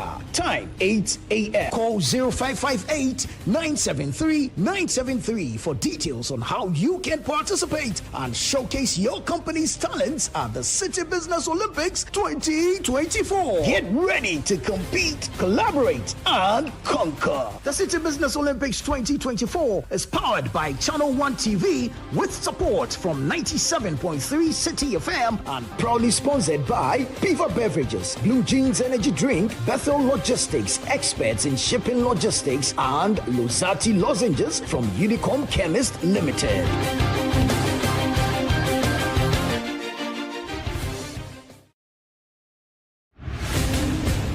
Get ready for the ultimate battle of business minds at the Citi Business Olympics 2024. Join us for a day of intense competition, team building, and networking as companies go head-to-head in various challenges to prove your skills and expertise. From traditional sports like seven-a-side football, basketball, sack race, and volleyball to unique challenges like tug of war and arm wrestling, there's no shortage of excitement and adrenaline pumping action. Don't miss out on this exciting event that will test your business acumen and athletic skills on the field. Date, Saturday 28th September 2024. Venue, Eden Heights Sports Complex, Wager.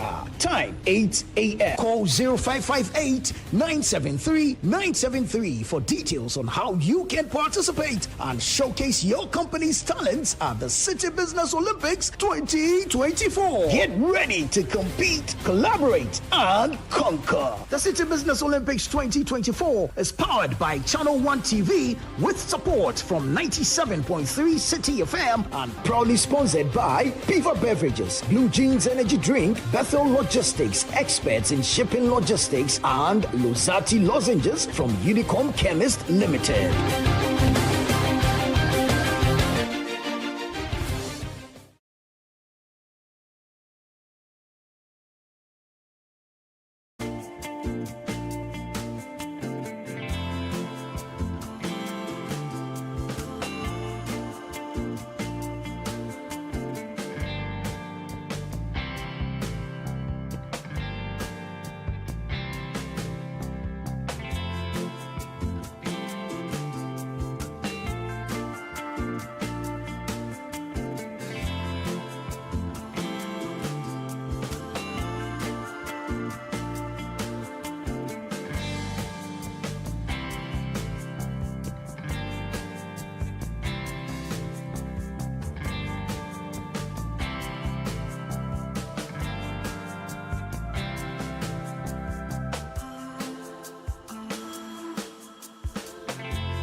Men touch. Yeah.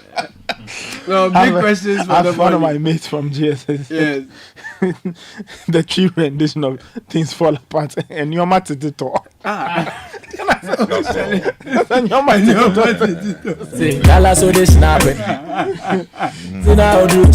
but really things are. So we are poised for this morning's conversation. In the meantime, you heard Kickoff.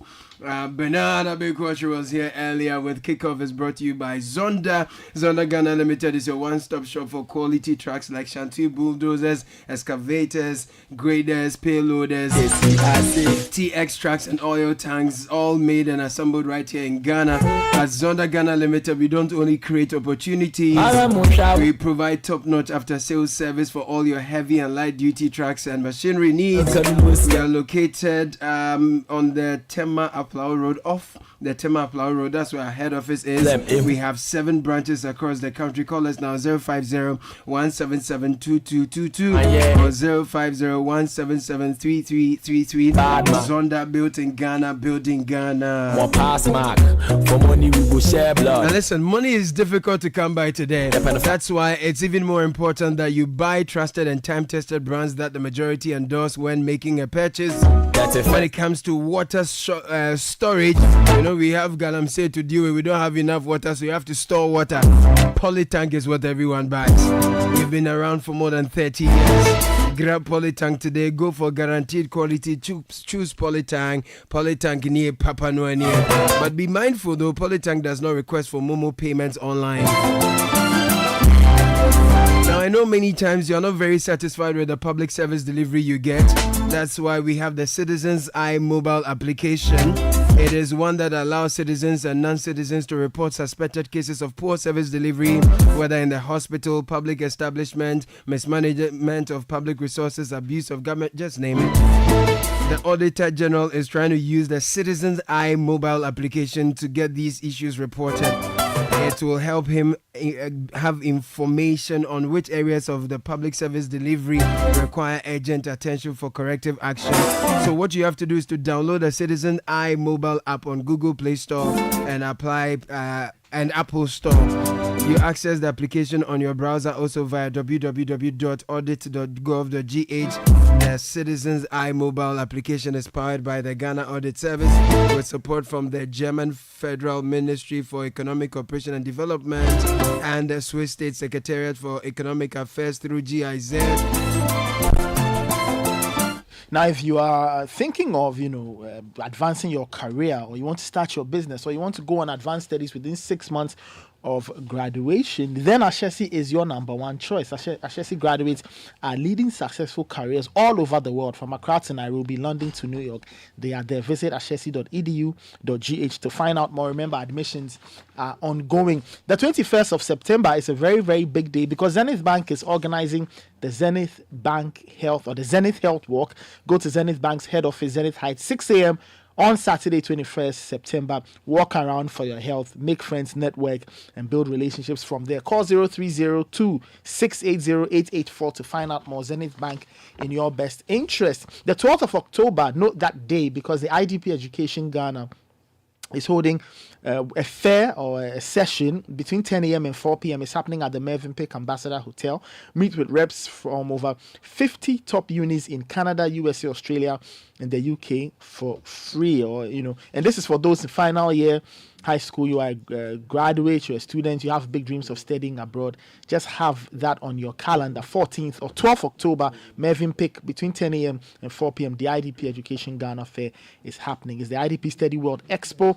And go there and unlock your future. Register at idp.com or call 059-6012-360 to find out more. Right. And your retirement is something you need to think about.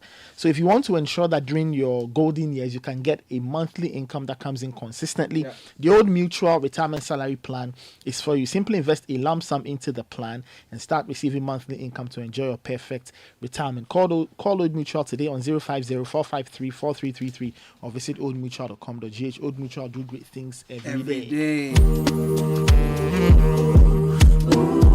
Now today's your birthday, you turn 31. Oh, that was yesterday. Vanunya Ati. Happy belated birthday going out to you. May God keep and protect you always. May He open greater doors for you. I love you and I'm proud of you. This is from Yeram Ati. And Comfort Abra Selassie Zanu. It's located at Mimpasam Chief's Palace at East Legon. And we are told that she turns 2 today. The message is, I wish you favor, wisdom, knowledge, and understanding from God. Grow to fulfill destiny. I love you from your father, Ernest Kwesi Zanu Papitu. As you always call me. Oh, okay. 2-year-old calls you Papitu. Comfort Abra Selassie Zanu. Happy birthday. It's also the birthday of Kayla Owusu Banahene Kodia. You turn 1 tomorrow. Oh man, that's cute, mate. God bless you. May you be a blessing to your generation. That's the message from your mom and dad, Esther and Prince. Happy birthday to the icing of my cake of life, Adoma Sechi Bafo of EcoBank Silver Star Branch Premier Banking Team. Thanks for the honor and blessing of doing life with me. I love you forever and a day more. This is from Nana Sechi of Brimpong, Irabana and Nanama. Adoma Sechi Bafo of EcoBank Silver Star Branch Premier Banking Team is brimming love for you this morning. Happy birthday to the... Okay, we just gone through that. And to Amma Oting Edu of the Ministry of Local Government is coming. Oh, you're an avid listener of the Citi Breakfast Show. Today is your birthday, Amma Oting Edu, Ministry of Local Government. Happy birthday to you. We have a few more from Sally, Sedi, and Eden Nathan. Yeah, this one says, happy birthday to my sweetest baby girl, McKenna Wolinam Boachi Dankwa of Semenshia Royal International School in Kumasi. This one, the message is coming from your aunties and your cousins, like you said. Happy birthday to my sister, Mrs. Anne Flora Ban, CEO of Anne Zoe Classic and McCann Pre-order and shipping. May your day be filled with joy, reflection, and hope for the year ahead. The message is coming from Makafui Charity of Fasi. And this one is going out to, Moses of the All Men Pork Joint. Okay. Yes. He's a regular kebab guy when we have our function. So Moses, today is Moses' birthday. So Moses, happy birthday to you. Nice. We wish you the very, very best from the entire CBS team. Moses' birthday. Oh yeah. Oh, well, you should have invited him for a personality interview. Moses of All Men Pork Joint. Thank you. Yeah. No, Moses in kebab. There's always a queue when he shows up at the event. Oh, Lord. If you are late, you are late. That's it. I mean, I think go off meat for like 3 months. But when I see Moses in kebab, I repent and go for it. That's an interesting one. And so when you grab Moses' kebab, the next thing you need to go with it is some Lucozade. Hey! Yes. Just a lot of energy. A lot of energy. Yeah. I don't say Lucozade, there's some drink. People put ice cubes in Lucozade. Oh, you are kidding me. Oh, yeah. Lucozade and ice cubes. Or the people who take the energy drinks and pie. You hear energy. Also hear consolidation. So foundation and things. But Lucozade is now in a sleeker, slimmer can. Grab that anytime in the day and you restore your energy at all times. So Lucozade brought us this message for you. They say they have a new sleek can, but it's the same energy giving, great tasting Lucozade that you have always known. So do well to grab Lucozade at any point in your day. And also and tell you about the SG Visa card. If you're going shopping at the mall or buying fuel for your car, you want to enjoy your favorite meal at a restaurant or get home essentials at your favorite shop, shop online for the things you need wherever you go, whatever you're doing. Do it with the SG Visa card. Find out more, call 0302-214-314 and you are good to go. Okay, so I have seen that more statements keep flowing. What's the count now? Yesterday, as of the time we signed off, we had about 30 statements. Yes, today we've gone past 40. Okay. And I'm seeing a new one. And I'm getting to see some of the institutions for the first time. like the Ghana Institute of Foresters. And the message remains the same. The message that's cutting across remains the same. Let there be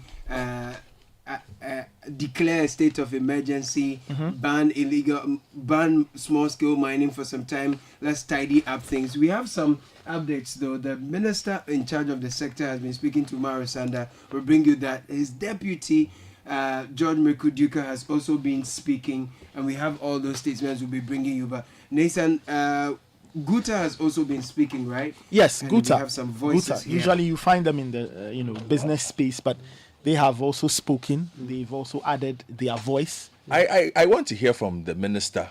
The statements are okay. You want to hear the minister. The statements will say the same thing. Yes. What we've been looking for is something new from the minister and his deputy. So it will be interesting to know what the minister and his deputy have said, because I have seen some comments attributed to the minister. Yeah. I've seen comments attributed to the deputy lands minister. Yeah.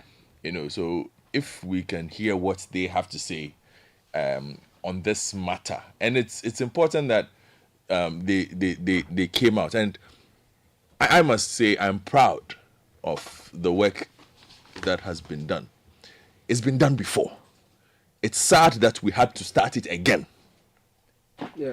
A couple of years ago, this same panel, Mr. Tamensa, everybody was here pushing this same agenda. There was a day we even brought our bottles filled with the water here. This time we didn't bring that one because T-shirts, went around, shared flyers. It's very shameful that after we expended all that energy, did all that work, the people that we have entrusted and giving responsibility to failed and forced our hands to embark on this mission again. So now that we are here, it will be good to know what they say. So Caleb, if you can tell us what Honorable Jinapo said. I am particularly interested in his comments. Yeah. So I do have those comments. In fact, I want to start with George Mekuduka for you. You want to start with his deputy? Yes, I want to start with his deputy, and I'll crown it with his minister for you. So this is George Mekuduka speaking to some journalists. It is misdirected because I was expecting them to have condemned the statement made by His Excellency, the former President Mahama, before even calling for this action. Because you can't just, in a way, out of the blue, you just say, put a ban. Ban on what? And I agree with them perfectly. And I agree with Ghanaians on the call to wake up on the battle against irresponsible mining. But I am personally against the call for the ban on mining generally. You can ban mining. I mean, why must you ban mining? Good. So that was George Mekuduka. In fact, he gave us 3 minutes long interview where he talked about the fact that government is going to redeploy speed patrol boats and then river guards. And mind you, this was deployed. Yeah, this was done in 2022. So the man who is telling us now that the calls for state of emergency to be declared and that the mining should be banned is misguided and all of that. He is in a photo here on citinewsroom.com on a speedboat in a life jacket with his minister behind him, and they tell us they had trained river guards since 2022. What has been happening? Where are they? He's telling us that they will redeploy them. So where have they been? Why haven't we seen any? So redeployment means that they had done it once and they are going to do it again. Basically, we've gone to bed with the issue. So, but now we think that we can properly enforce that thing. So the ban and the state of emergency is not a thing. Godfrey, you want to hear his boss? Yes, I want to hear what both of them say. Interview with Umaro Sanda from yesterday. So let's take a listen. The suggestions and contributions and discussions are all very well and warmly welcomed, because it's as a result of that we can sharpen our policies, sharpen our approaches, and sharpen our efforts to be able to deal with this matter, which has been a long-standing, age-old problem that the country has been working over the years to deal with. I said that the call for a state of emergency is a draconian measure. It has far-reaching implications, and so it will require us to interrogate and examine it carefully and do so collectively to be able to come to a conclusion or come to a consensus as to whether or not it is the best way forward. But I will not, at that stage, make any definitive pronouncement on it or take a conclusive position on that matter. That is what I said. I never said it's a wrong suggestion or a good suggestion or it should be accepted or rejected. All I sought to say is that is really a very, and that is a fact, declaring of a state of emergency, even within the confines of the framers of our Constitution, is really a very major step to take, which is why when that is done, you need to go to Parliament for Parliament to ratify or approve it.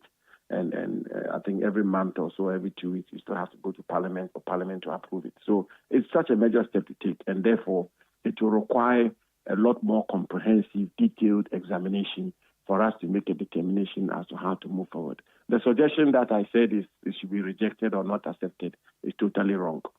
Okay, you see, there are a lot of reactions coming through. In fact, this morning, the Ghana Federation of Labour, the executive, the Secretary General, Deputy, Kenneth Kumsin, spoke to Bernard Avila on the Citi Breakfast Show.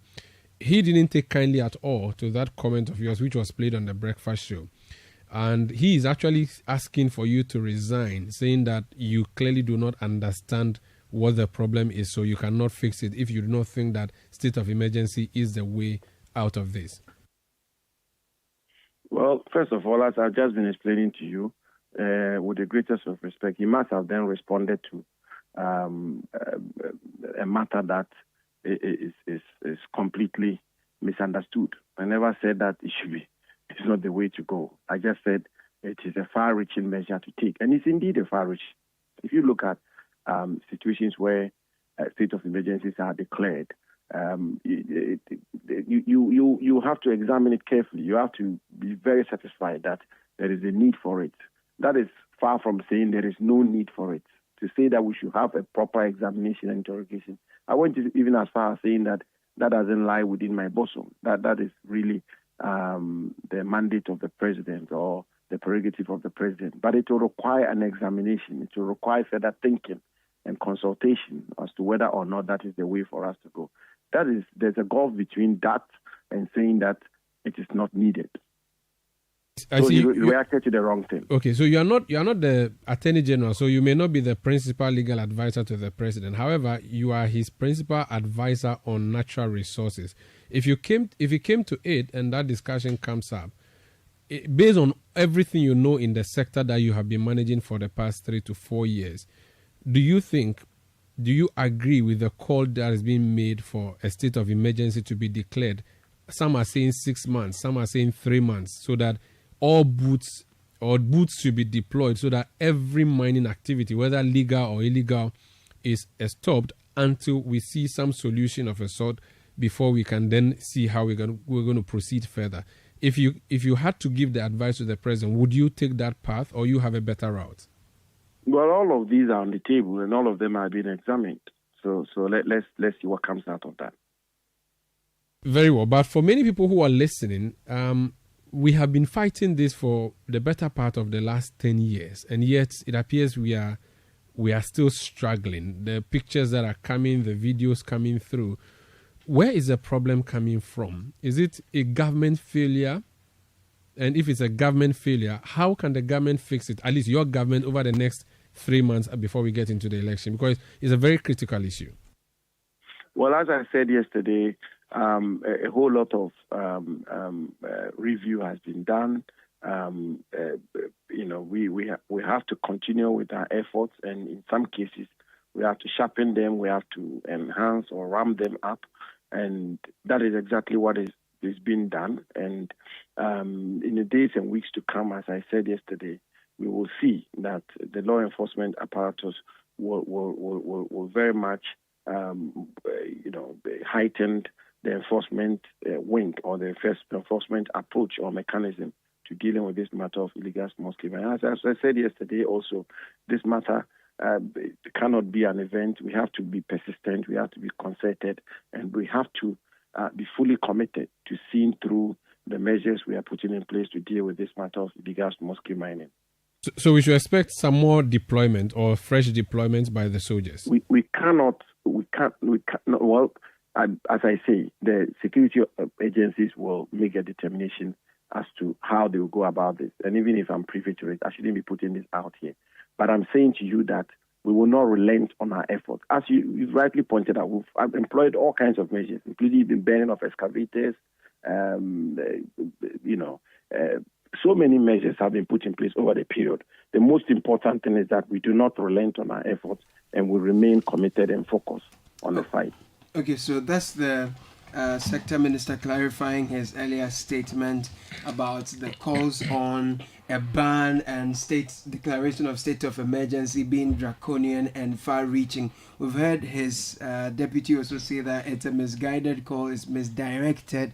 Misdirected is the word he used. And he also argued that when we banned small-scale mining that year, we actually exported a lot more goods, so he didn't get the point.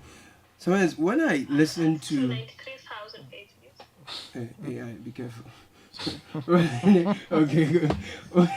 When I listen to the Ghana Water Company, when I watch the reports from the various communities where the activities of illegal mining is affecting people, you see the chiefs leading people to actually, demobilize illegal miners from mining pits. You listen to all the stakeholders, the sense of urgency, the concern, the aggression and passion with which they talk. I get a feeling that when we finally get to hear from those in whom we have reposed authority and power to lead the charge to sanitize the situation, it's a more laid-back approach. It's like we are now trying to be very nuanced about it. We don't want to lose the money, and I don't get the feeling about the water bodies and how it's impacting us. I don't know if you feel the same too. No, I don't feel anything. Yes. You don't feel anything? No, I don't feel. When I hear them, it's like... Oh, you mean regarding what? Yeah, when I listen to the politicians.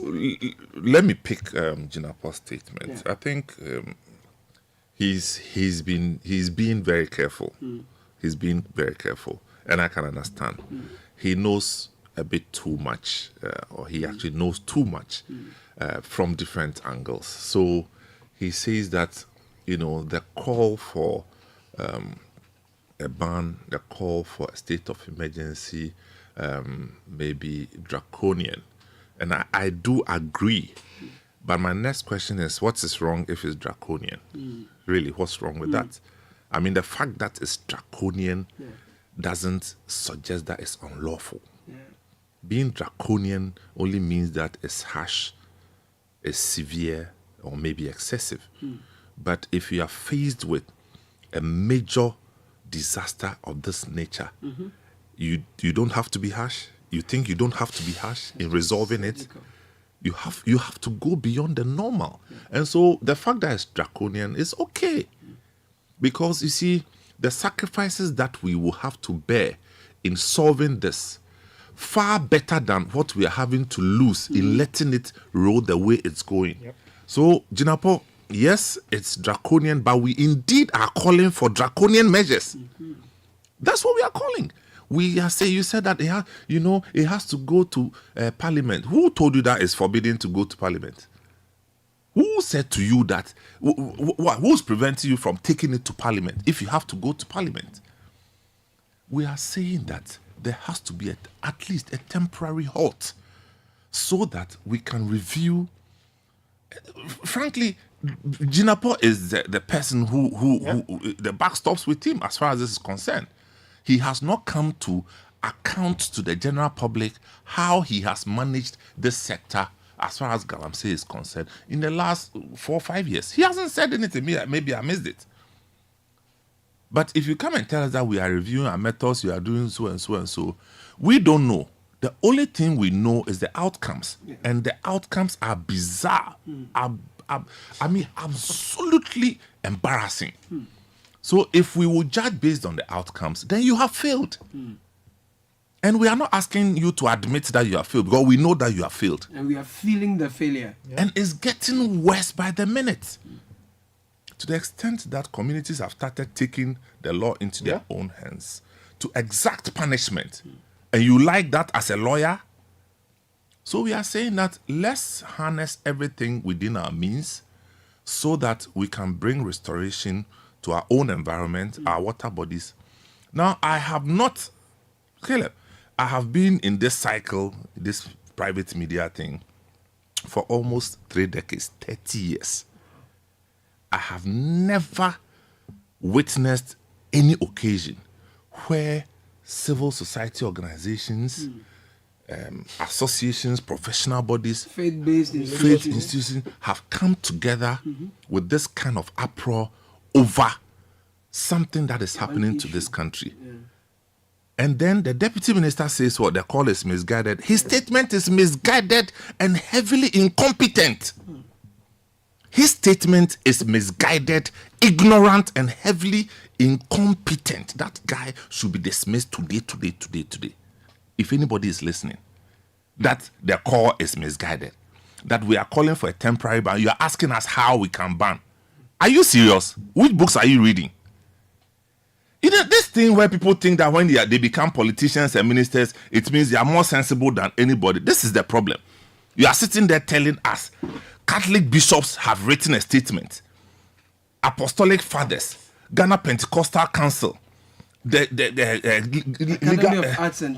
Academy of Arts and Sciences, they have written, and you sit there as a deputy minister and you say that it's misguided. I don't want to add anything. It's misguided. Are you serious? You see, some people, they think that it's being a minister or being a politician is a license to advertise their ignorance. It is a very ignorant statement for that man to say that the calls are misguided. He's not serious. So please, let's not take him serious. Let's deal with the Jinapo one, which he tried as much as possible to balance. And I don't support it, but I'm just saying that as for where we sit, we demand that there should be a temporary halt to Galamsey operations so that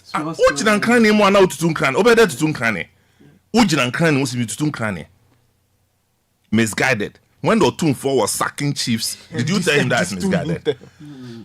What are you talking about? So Otunfo, now you see why the thing is backfiring. Because the person who is the minister actually believes that what you are doing is misguided. What's his name again? Mirekuduka. George Mirekuduka. What is that? That the call is misguided. How can we ban? Tell us that I don't know how to do the job, so I'm resigning. No, but he's the coordinator for the Dr. Baumia's campaign team in mining communities. Well, if he's coordinator for anything mining, then that should tell you why we are where we are. That should tell you why we are where we are. If this is the coordinator, it means that the man does not believe in the core. He doesn't believe in the core. And you don't believe in the core. Clearly, he won't fight. He won't fight it. Yeah. It is just he had done a negua bunting and tonto and you go malaria. Because he's MP for Takwa and CIM, and if you go to the western region within this enclave, you will see the impact of the illegal mining. Why are you surprised that this came from Mirekuduka? Why are you surprised? Tell me more. And I'll build on the second point Samuel's made. The danger of this is Mirekuduka is actually the legs of Jinapo when it comes to dealing with mines. He does all the legwork. At the peak of Operation Halt, the meetings with miners in whichever communities, he's the one who gets sent. Jinapo doesn't go anywhere. Mirekuduka is the one who does the legwork. So if this is the mindset of the person we send to deal with the persons who are engaged in this sector, then you see where our problem is. You listen to his tone. He's overly interested in the politics side of it. As always, why didn't you go and tell John Mahama to say this? Who cares? Who cares? You see, and that's such who cares? arrogance. Who cares about what John Mahama said about Galamsey at this point? Who cares? You see, and it is why we are unable to solve the problem. And you know what was interesting about this? He was speaking at the commissioning of Meretreso Community Mining Scheme. my fear is the conversation that went on unrecorded, the informal conversations. You see, and when I had the conversation with Bernard last week on this matter, I told you that when it comes to elections in this country, everything will be sacrificed on that altar. Bernard said those who are against it are more. But I told him that those who want it, who are in the minority, they have tools. All I'm saying is, the country has reached a certain point. The raft of statements that have come should tell you, wherever it is that you are sitting, that there is a problem. The people are not stupid. It's not rocket science.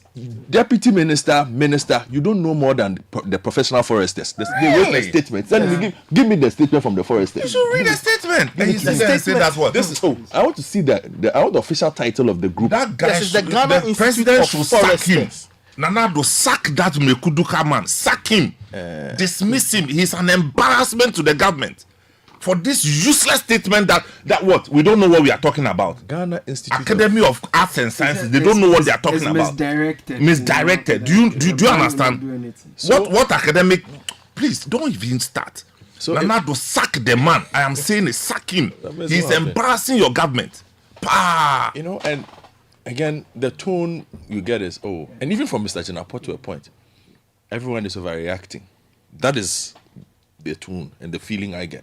They think that everybody else is overreacting. We are being dramatic with the Galamsey. Why not? We are overreacting because everybody that we have looked up to solve this problem has been compromised. You know? And the measures that have been announced, I heard the Attorney General last year, 700, almost 800 persons had been arrested and were on trial for illegal small-scale mining in this country. At the bar conference, he made the announcement, the revelation that almost 80 had been put in jail. The military operations have been going on sometimes in different places based on. There is nothing new in the statements that came from the ministry. They are still arresting. They are still prosecuting. What has changed, though, is that whilst you are doing that, the scope and scale of the problem has grown exponentially, tenfold. The Honorable Jenapo in the statement says, so far as he's concerned, turbidity levels of water goes up and down. I'm quoting him correctly. I'm not verbatim here. This is what he said. I'm going to read it to you. Turbidity levels go up and down. Yeah, he said, I have seen asked whether he accepts to fail since the water turbidity level is at 14,000 NT. He replied, I'm not looking at this matter from the point of failure or success. The most important thing is that we have a framework, and if we have to tweak it, we will do so. I have seen turbidity levels over the period go up and down. What is actually important is that we continue with the effort, and that is exactly what we are trying to do. The Ghana Water Company Limited, the state entity that gives everybody water in this country, comes out to tell you that, look, the water you're supposed to drink is maybe 1,000, I think it's 1,000 or 2,000. That's the accepted turbidity levels. 1,000 to 2,000 NTU. In some places, they are dealing with 14,000 NTU. In some places, they are dealing with 20,000 NTU. They didn't say 3,000. They didn't tell you that we have moved from 1,000 to 3,000 or 1,000 to 4,000. They say we have moved from 1,000, which is the legal, to 14,000, to 20,000. They are rationing water in certain places. In other places, we don't even have water at all. And your response is, I have seen turbidity level. Of course, turbidity levels go up and down. But is this normal turbidity level for you? Then why is the Ghana Water Company complaining? The Ghana Water Company last week came out and said that certain parts of the water bodies that they work from should be classified as security positions. Is that not what they said? They should be designated as security areas so that nobody actually goes there. That means that you can actually put full-time security there, be it police, be it water, whatever. Put them there. That is what they said. That is what they want. Is that a normal call from the Ghana Water Company Limited? Do they wake up every morning and say that 10 the places that we are getting our water from in the almost 40 to 50 year history of the Ghana Water Company Limited? When have they come out and said that where we get our water from, it says designate it as a security zone for us? It is only now. That should tell you that. Are they telling us, Mr. Mekuduka and his boss, they know more about stability levels now than the Ghana Water Company Limited too? They know more about stability levels than them? Costing us money because they are telling you now that they are spending 6 to 7 times more money. That they are the wasted water that they produce is more than the actual water that we are getting. You open your tap these days, you get the water, you have to boil the water again. Doctors are telling you that we have a problem. We received a message from a doctor who said he cannot even talk because last week he's had to deal with 3 cases from the Achim area, all linked to mercury poisoning. And we think that our response should be, oh, MPP said this, NDC said this, and if that one doesn't, nothing. Look, stop disrespecting the people.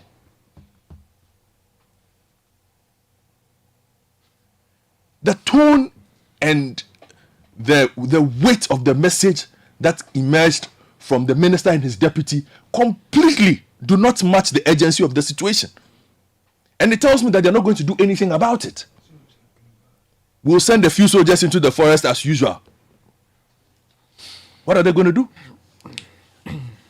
What would they do different from the last Operation Galamsey? What would they do different? They said they are going to enforce strict. There's going to be stricter enforcement of the mining laws. What are they going to do? Are they finally going to deploy the drones? Last week, the Anchor newspaper told you, went and interviewed the water wardens who were trained at our expense, 300 of them, and left at home, who said that they had been told that they could not be deployed. They spoke. We spent money buying boats, whatever it is. For some weird reason, nobody used them. Once in a while, we put a boat out there. The point we are at does not require the gimmicks, you see, and that's what irritates me. I'm sorry to use that word, but it's irritating, and a lot of people are upset. Why is it that the state and this science, Mr. Jinapo, don't get the fact that the country is upset? It is not normal times for us. Nobody is sitting down saying that, oh, it's business as usual. It is not business as usual. It is not. So these retorts that come, and I'm sure there's Mr. Mekuduka sitting in his office perhaps laughing, or look at them, they are talking. Your time will come. I'm sure Mr. Jinapo is sitting there saying, oh, they are talking. Because your tone does not reflect the angst of the people. You see, and sometimes as a politician, your tone matters. Because people can't be angry and you are chilled. And in chilling, you see, the statements that have been sent out, which of the state agencies, which of the associations, which citizen is placated by it? You should say when everybody's annoyed. Have you heard anybody's response to this statement being, oh wow, the government is doing well? They issued this on Wednesday. Today is Friday. Who has come out to say that the government's statement, the government's response is apt? Who? Bar the 2 people who signed it and are talking about it. So they look, a time has come when people think beyond the colors. The colors that matter are 4: red, gold, green, black star in the middle. Simple. On this particular matter, those are the only colors that should matter. Not the interest of your friends who are in that business. Because we know the stakes are high for you. Yes. But the stakes are also high for the citizens. Should we die because your friends are making money? We don't want to die. But that is what we face. The super can say, oh, you are being overly dramatic. Oh, is that so? Now imagine what happened in Newsroom happening in 14 of the 16 regions of this country. Which police and military are you deploying to those areas to go and deal with that matter? Do you have enough? Do they actually think they have enough police and soldiers to go to 14 out of the 16 regions of this country? If the private citizens in those areas all wake up one day and say, we are marching to the mining sites, whether legal or illegal. See, because and that is where your problem will arise from. Because those who are legal will not be spared. We will mix everybody with that equation. So if you have been tasked with solving a problem, solve the problem. And you see, the things are always linked. They brush it with some white paint, thinking it will go away. Short memory Ghanaians. Right? Short memory Ghanaians will brush it, then goes away. Long term, have a problem. Same thing is happening with, and that's what's happening with even the second conversation we have today. The stadiums. What have we not said in this country about that infrastructure for the past 4 or 5 years? Here you are embarrassing Ghana before the whole world. Banned. So you can continue. Ghana Water Company has told you what the problem is. Ghana Medical Association is telling you what the problem is. The foresters are telling you what the problem is. And they are concerned because last year, we had a 24-year period where there were only 5 mining companies in the forest reserve. Last year, you gave license to 10. 10. Last year alone, 10. To go and mine. So in 30 years, we've had 5. We had 5. 5 miners in between 30 years. 2022 and 2023. Yeah. We gave license to 10. LI 246 came out in November 2022. Now, barely a year after the passage of that LI, check this out. 12 forest reserve mining leases have been issued. 14 mining leases are at various stages of approval by the Minerals Commission. And that brings me to the Minerals Commission. Yeah. Another one. What did we do? Mr. EC, Martin. What have we done to you people? And they said we should name and shame. So today, I'm in the business of naming and shaming. I'll mention everybody's name. After this, look, it's not about we have gone to catch another 200 people. We've had it before. Last year, you arrested 700. How many will you arrest this year? Give us the big people. Your friends, give them to us. They are the ones we want to arrest. How? So I'm going to do this. Because listen, Nathan, please come. Like what Godfred is saying, you see, you can arrest all these, the hundreds, but you see, they are there because somebody put them there. Okay, when you do a profile of all the people who get arrested, ask yourself a question: how many of them can buy a pump action gun? Do you know how much a pump action gun costs? 40,000 cedis. 40,000. When you watch the videos and you see the young men in the pits, do they look like they have 40,000 cedis? Clearly, there are big people behind this. That is why we expect Mr. Mirikuduka and Mr. Jinapo to be up and doing. You see, because now you may think you are immune. You may think you have money to buy water.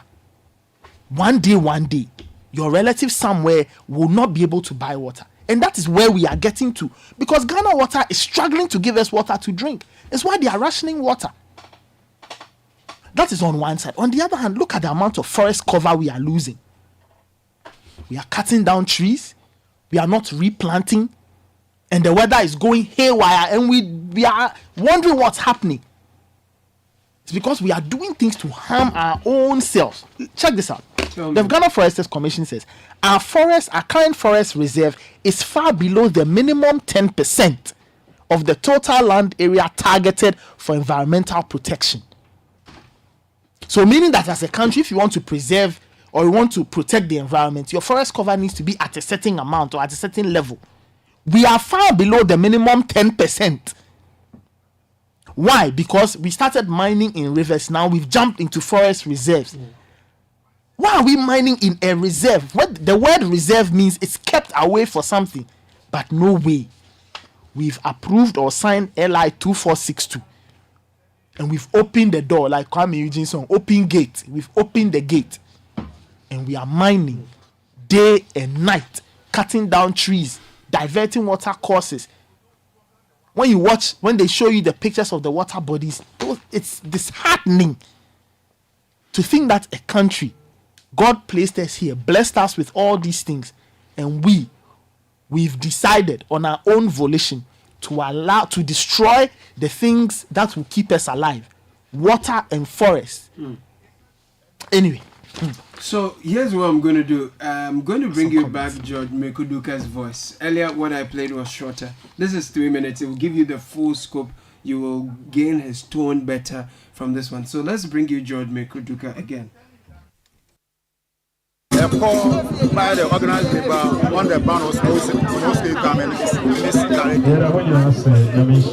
It is misdirected because I was expecting them to have condemned the statement made by His Excellency, the former President Mahama, before even calling for this action. Because you can't just, in a way, out of the blue, you just say, put a ban. Ban on what? What are the metrics? What have you done? What analysis have you done?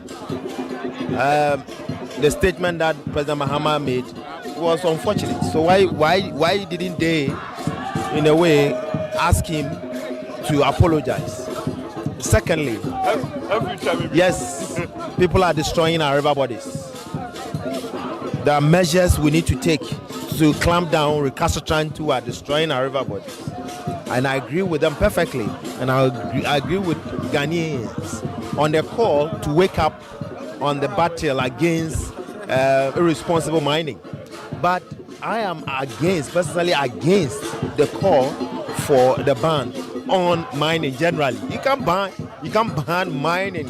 I mean, why must you ban mining? If, for example, you do an audit and there are infractions in a company, do you collapse the company or you correct the infractions? It's better for you to correct the infractions and move on. Have a very organized kind of company than to say just close it down. Then we would have closed all the companies in Ghana, because year in, year out, they organize audits and they flag some infractions. So if that is going to be the modus operandi, then we'll be closing all the companies in Ghana.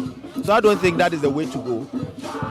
The section that we are facing the challenges, how do we resolve the challenge? That must be the concern.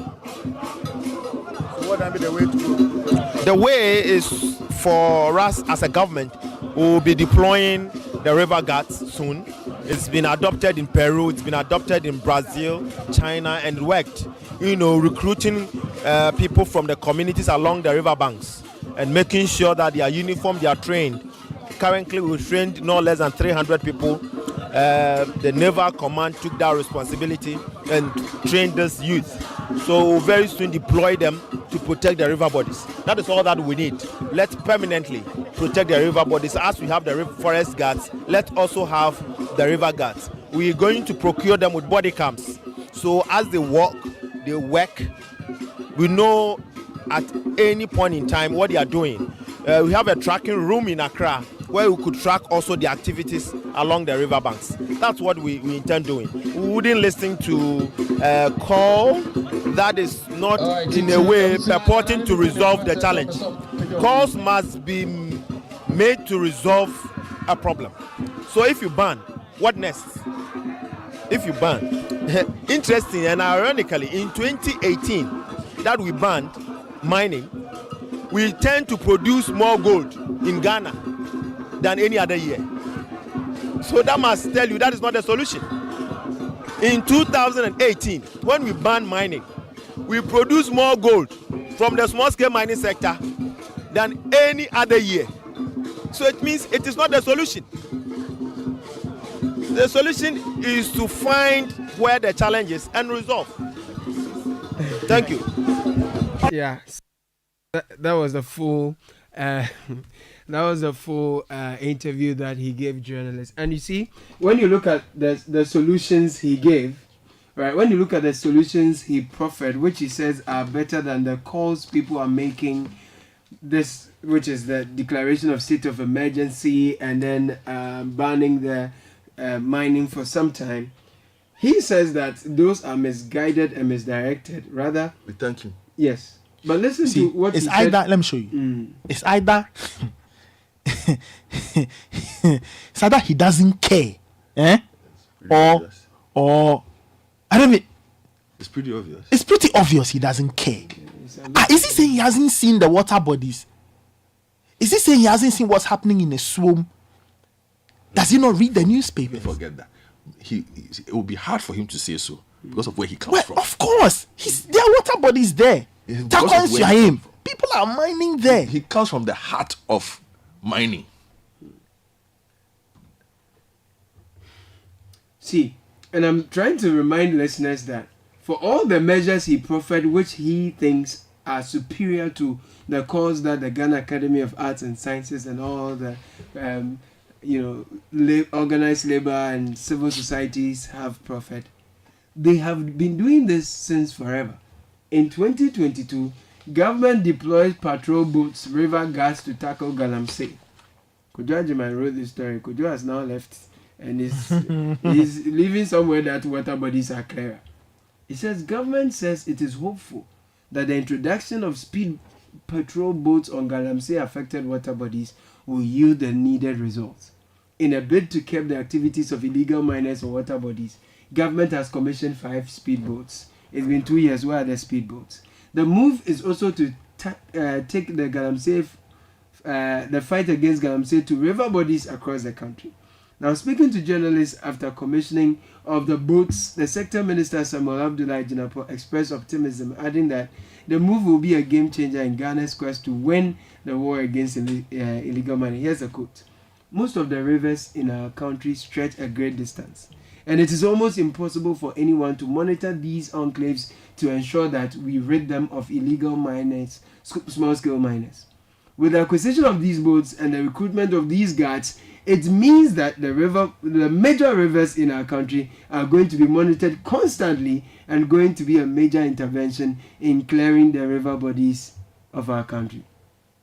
The river guards are being recruited and they will be deployed in the coming days. They were never deployed. This was 2022. They were never deployed. They will be deployed in the coming days. They were never deployed. We now know that. The work they are going to do will be under the supervision of the Ghana Navy. The Navy is going to train the guards to ensure that they are on the rivers 24/7. They introduced 24-hour economy before now.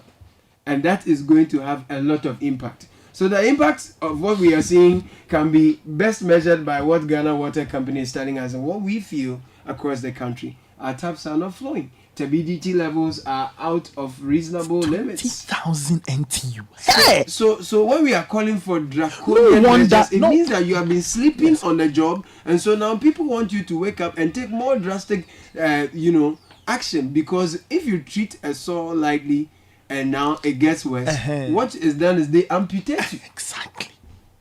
Otherwise, it will affect the rest of your body. That's what we are talking about. You could have gone for dialysis. You didn't do. Now you have to do kidney transplant. And you are saying it's draconian. There are messages and there are announcements. We will do all. This one says, George Mekuduke's comments are total balderdash. Did I hear him say we should blame former President Mahama? You have power to solve the problem and prosecute anyone who's frustrating the Galamsey fight. And you come on radio to tell us this or to tell us what? Some of the people we call leaders, Pa Kwesi, or Pa Willie, Ashali Buche. This one, but boys not, boys nonsense. Anyway, this one. This one says the entire government machinery doesn't believe something extraordinary is happening along our river bodies. Malik from Takrady. Godfred, come to the Tema main harbour and see the speedboats parked under sheds. We used monies to buy them and they are not being utilized. Good morning, Team City. Yeah, this one says asking the president to sack the deputy is like asking the head of a cartel to sack his cartel member. The president himself, in the face of evidence, told us Akunta mining was no more in the forest reserve. The president is a lawyer, and such a statement is alarming. George from Airport City. This one says, it's sad. We live in a dispensation where people have made it a point to insult the intelligence of Ghanaians each and every day. In today's Ghana, it is wrong to be rational and forward thinking. This path on which we are treading is dangerous. Samen's chill. Don't have a heart attack because of these politicians. They are all the same. We will take the matters into our own hands and deal with them. Confo sender. This one says, one of the main reasons why Galamsey must stop now is to protect our river bodies. Our rivers are essential sources of drinking water and they support a diverse range of aquatic life. However, the activities of Galamsey operators have led to the pollution of these river bodies, making them unsafe for both humans and aquatic organisms. In order to ensure the safety of our water sources and the preservation of our aquatic ecosystems, Galamsey must be brought to an end. Aaron Babak Kokomisa saying that. Caleb, the statements are okay, but not loud enough. Can we all resolve to chant Stop Galamsey for a few minutes before any public officer speaks at the end of his or her speech going forward? Any officer, from assemblyman to the president, wherever. Kobe, Zion City in Abokobi. The text line is 0549 986 996 0549 986 996, and we're still on this Galamsey issue. Very soon we'll bring you that conversation on the state of our pitches and where we'll be playing games and all of that. But Nathan, you have some announcements for us. Yes, MTN is saying that Momo is 15, and they are giving us great rewards. So just download the My Momo app on your phone, keep transacting and win some cash. They have 450,000 CDs up for grabs for 165 lucky winners. You could be one of them. Just Momo it everywhere you go. This offer runs from now till November. T's and C's apply. Heritage Christian University College is here. They are at Amasaman. If you want to go there, behind the Olympic Stadium, they've got a wide range of undergrad and master's programs, and they are affiliated to KNUST and UCC, accredited by GTech. Heritage Christian University College, educating compassionate entrepreneurial leaders. Now you want to build, you've made some money, you want to build. Diamond Cement is what I recommend for you. They've got two types: the 42.5 R grade cement, which is the highest quality, and the more affordable 32.5 R grade. Get in touch with Diamond Cement on 0540 111 978. Diamond Cement, still hard as a diamond. CFAO Mobility is Ghana's number one shop for all your mobility needs. They are selling brands Mercedes, Benz, Mitsubishi, Suzuki. They've been working here, or they've been in this business for over 115 years. So make the smart business decision. Come to CFAO to save cost, get exceptional after sales service, and buy great cars for your office and for your business. Yeah, Nathan, thank you. I just want to chip in that this campaign against Galamsey is not going to stop anytime soon. It's not stopping. It's not stopping. Take it from me. It's not stopping until something more impactful happens. Okay, here on Citi FM and Channel 1 TV, we will hold on to this campaign till our last breath. I'm telling you. Monday from 10 a.m. till 4 p.m. We are coming back again on Channel 1 TV, non-stop, with our stand against Galamsey. So Monday, 10 a.m., just tune into Channel 1. All the associations, the bodies, the trade organizations are going to join us to do this. And we will keep shouting and backing till something happens. Massive. That's a massive one. We would talk to some more people who have been shouting and backing on this very one. Ken Ashigbe, head George Mekudukani says, Caleb, I want to talk to you. Good morning, Doc and Engineer Kenneth Ashigbe, if you can hear me. Caleb, I beg you, please drop all those titles. Talk to me. Did I hear him say that this is supposed to be our honorable Deputy Minister for Lands and Natural Resources, supposed to be our representative who is in a mining community?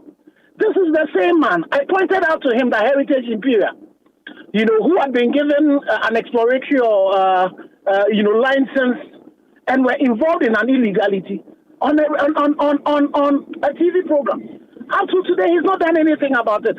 He does not realize the fact that when you have 20,000 NTUs, that is crisis. He does not realize the fact that the things that he said that they are going to do now, they had said they were going to do 2 years ago. So you see, he is demonstrating two things: either complicity in what is happening or incompetence. In both ways, he's not worthy of representing the president as a deputy minister. You are in a crisis that is taking up your whole country, and then you sit down and say that the measures that have been implemented, we should go on implementing the things that you said you are going to do and the things that you have been doing, that has brought us in August to 20,000 NTUs for water. When water is supposed to be processed from 5 NTUs to 1. And you have a plant that even if you were going to push it to the limit, it's 2,000. And you have this challenge that is occurring, and you who are being entrusted with the lives of your people, there are people dying in this pit. Some of them, all the challenge they have is that they went to respond to nature's call, and they fall into a pit. There's a young man who, by now should be going back to school to defend his thesis. He goes home and, he goes to fall into a pit and dies. And then you come and tell us this. You see, this is the reason why all the calls that are coming is not going to the ministers. Because the ministers have demonstrated that they don't have the capacity to deal with this issue. It is the president who should act. And when you start getting people who have been appointed based on our electing the president, demonstrates to us this level of, it's almost as if disdain. That's what it is. That's, they forget that we are the sovereign, that the Constitution gives the power to us. And again, just from a technical point of view, just look at the solutions it's preferring. These solutions have not worked. They are the reason why we are where we are today. And then this man says that we should do what? No, I think that they should credit us with a little bit of wisdom. And this is not the way to go. This is definitely not the way to go in dealing with a crisis that is existential in nature, in dealing with a crisis that is genocidal in nature, the poisoning of all of us. This is not the attitude. This is not a response we should be expecting of the likes of Honorable Meku Duka. Fortunately for us, the end of September is ticking, and we will be working together with organized labor to find ways in which we would compel the state to do the things to do to save us. We're not talking about the future. We are talking about our salvation today. Right. Thank you so much, Ken Ashigbe, for talking to us. Look, we'll take a break at this point. When we come back, we'll let the tension simmer down a bit. When we come back, there's another issue that will just increase your BP, but, we have to deal with it. The pitches are not looking good. This is the Citi Breakfast Show, the city's biggest conversation.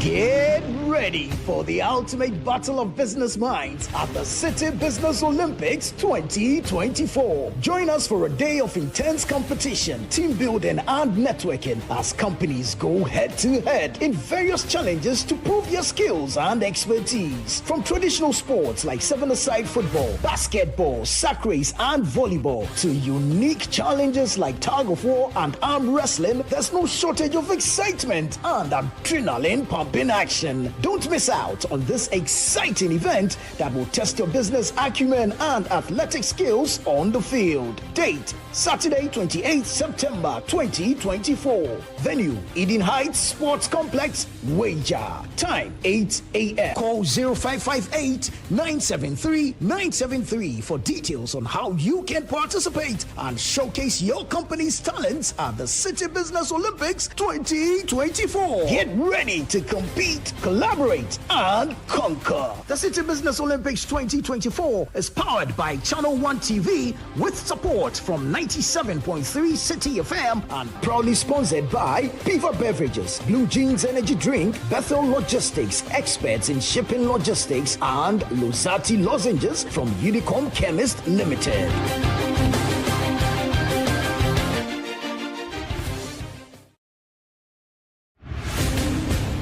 Get ready for the ultimate battle of business minds at the Citi Business Olympics 2024. Join us for a day of intense competition, team building, and networking as companies go head-to-head in various challenges to prove your skills and expertise. From traditional sports like seven-a-side football, basketball, sack race, and volleyball to unique challenges like tug of war and arm wrestling, there's no shortage of excitement and adrenaline pumping action. Don't miss out on this exciting event that will test your business acumen and athletic skills on the field. Date: Saturday, 28th September 2024. Venue: Eden Heights Sports Complex, Wager. Time: 8 a.m. Call 0558 973 973 for details on how you can participate and showcase your company's talents at the Citi Business Olympics 2024. Get ready to compete, collaborate, and conquer. The Citi Business Olympics 2024 is powered by Channel 1 TV with support from 97.3 Citi FM and proudly sponsored by Piva Beverages, Blue Jeans Energy Drink, Bethel Logistics, experts in shipping logistics, and Losati Lozenges from Unicom Chemist Limited.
They are going to go on strike, indefinite strike.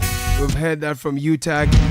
We've heard that from Momo agents. Imagine. Has it gotten so bad that the citizens are trying to force the leaders to lead? And they are now threatening that we will not do things that make the system work if you are not going to lead. Has it gotten that bad? Yeah, it has. It has. It has. Because people have realized that it's only a jolt to the system that will get leaders to act this way. But unfortunately, if you go to other places, most leaders will rather feel the pinch first, see a problem coming and stop it. And then lead the way. Look, all the things you see in other jurisdictions, right, when we visit those places and we see, oh, this doesn't happen here, this doesn't happen here, it stems from an incident they experienced. And now they put measures in place to forestall a repeat. But no. Okay. Look, I don't know.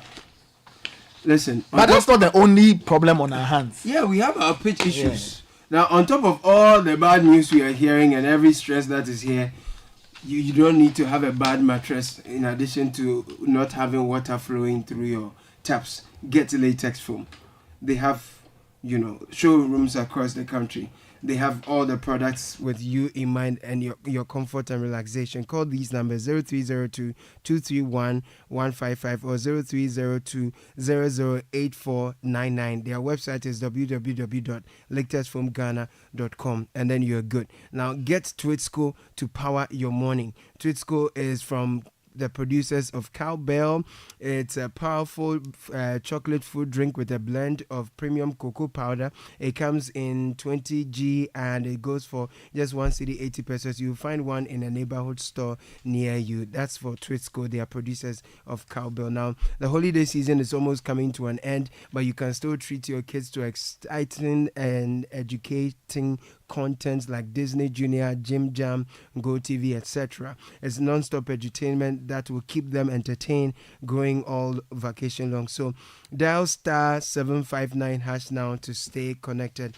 GoTV, love it. Nathan, you have something for us to know? Yes, just quickly, the GRA is reminding all withholding tax agents that withholding taxes must be paid by the 15th of every month. You need to you can also submit hard or soft copies of schedules indicating all the things you need to indicate.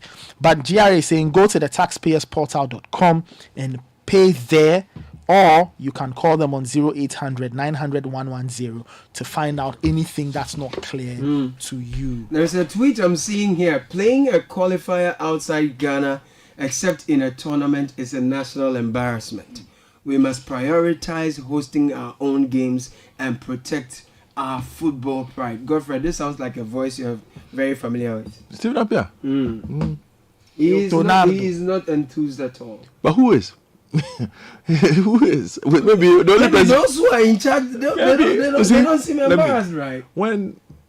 Every time I talk about the sports minister and the NSA, people think it's personal. I don't know him from Adam. I've never spoken to him personally. I don't want to talk to him. But he runs a space where I am an investor in. I spend a lot of money in that space. I know a lot of people who spend a lot of money in that space with the expectation that the person who runs it, along with the other institutions aside, will be smart enough to take good counsel when it comes. Will have knowledge that guides the work that they're supposed to do. Every time I've spoken up, this conversation we're about to have, we've had before. Just that at that time, just that at the time, we hadn't been banned as we have now from playing football games, category 3 and 4, and I'm going to explain what all that means to people very quickly. But the point is, as we speak today, the Black Stars of Ghana, if they wanted to play a game here against any national team, will not be allowed to play in Ghana today. We can play our own game like a home game in Ghana. No, the Black Stars of Ghana will not be allowed to do it today. The senior national soccer team. Everybody knows what it is, Caleb. Don't worry. Today, they can't play. It's peak embarrassment. If I were the sports minister, honestly speaking, I would tender in my resignation to the president over this. Because you see, what's he going to do? He's going to fix the problem that him and the National Sports Authority created. What is he going to do? Okay, collect some money and spend on the pitch. And then what? Suddenly, he's going to start listening to all the advice we've given him the past 4 years that he hasn't listened to. Because he's always felt like he knows. But the outcome is there. The sports minister, under whose tenure the national team of Ghana, a country that has played at the World Cup in 2006, 2010, 2014, 2022, a category A national team, got banned. One of the most storied football programs in the world, their flagship team, got banned in case people don't understand the seriousness of it, that the Black Stars of Ghana cannot play a home game in Accra, Kumasi, Cape Coast, Takrady, Tamale, same as Djibouti, same as Eritrea, same as Niger, same as Gabon, same as Sao Tome, same as Burundi. Hey, maybe I don't know. Burundi is a war-torn country. They haven't. Conflicts and things. These are the countries Ghana now shares relationships with. When it comes to not gateway to Africa and things like that. These are the countries we share a relationship with when it comes to this particular honor, this dubious honor that Mustafa Yusuf and his friends at the Sports Authority have bestowed on us as a country. Why? Baba Yara Sports Stadium has been banned. On the 10th of September, actually, the General Secretary of the Ghana Football Association received a letter from CAF on the Baba Yara Stadium. You know why this is a problem? Before we went to the World Cup, which country did we play? Nigeria. Yeah. Before that game, we had been told that we were going to play that game at a neutral venue. It took presidential phone calls. It took the input of so many influential people that Ghana cannot play Nigeria's home game on a neutral grounds. Diplomacy, embarrassing. So, hold on. So what did CAF do? CAF allowed us to play here with certain caveats. In fact, that was 2022. We went to the World Cup. Right? We qualified. We beat Nigeria. We qualified. We're happy. And South Africa was very upset. With a temporary pass on the stadium. Went to the World Cup.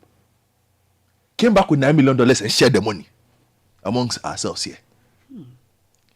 Forgetting that the stadium that we had played on to qualify, the stadium that we had used, not just the pitch, the stadium, we had been given a temporary pass. Since then, CAF has been giving us friendly passes until the recent game against Angola, where they said no, because the Angolan coach also spoke about the pitch. People said, oh, don't talk about the pitch. Ghana was going to lose anyway. No problem. But the thing is this. It's not just about the pitch. Last time we did the program, I spoke about the stadium. Accra Sports Stadium is one. And Accra Sports Stadium, I'm told in response, just to highlight how incompetent the minister and his people are. They said we should go and look at the Accra Sports Stadium and the Legon Stadium. And I'm coming to that one. Hold on. For me, Caleb, calm down. I know you want to say something, but you calm down for me. The Accra Sports Stadium, I spoke about it about 6 months ago. About the shape that it was in. Caleb, if you enter the washroom at the Accra Sports Stadium, you will die. I'm telling you. The sense that will overtake your senses. Something will happen to you on a Friday morning. Oh my God. It has been on the CAF no-go list for a while. Then, just to highlight again how incompetent the planning is. Did we not just spend $250 million or so hosting the All Africa Games 6 months ago? Rebuilt the Legon Stadium, finished it. And yet, some way, somehow, it is still unsuitable to host a Category 3 game. After all that money. It is still unsuitable to host a Category 3 game. And you know what is funny? When they said they told the GFE to go and tell CAF to come and inspect the Legon Stadium as a potential facility for the Black Stars to use, I would ask myself, have they seen the Legon pitch? Baba Yara pitch self, they say no. Have you seen the Legon pitch? Legon pitch is horrible. No, have you seen the Legon pitch? 2, what is the seating capacity of the Legon Stadium? All seated. It doesn't have a press stand. There's no media center. Now, I'm going to read something to you. CAF has categorizations of stadiums.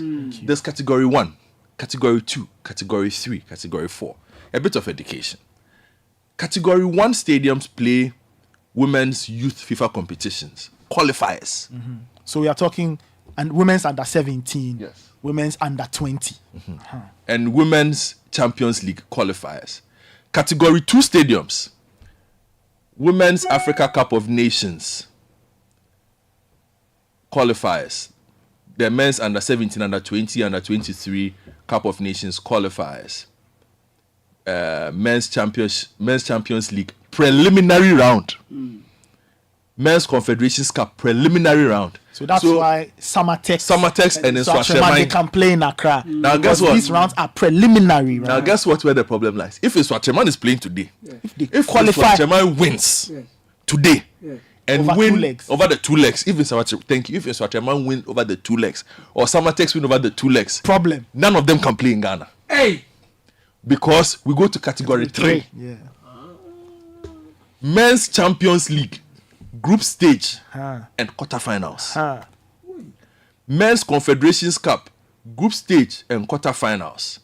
Men's Africa Cup of Nations, FIFA World Cup qualifiers.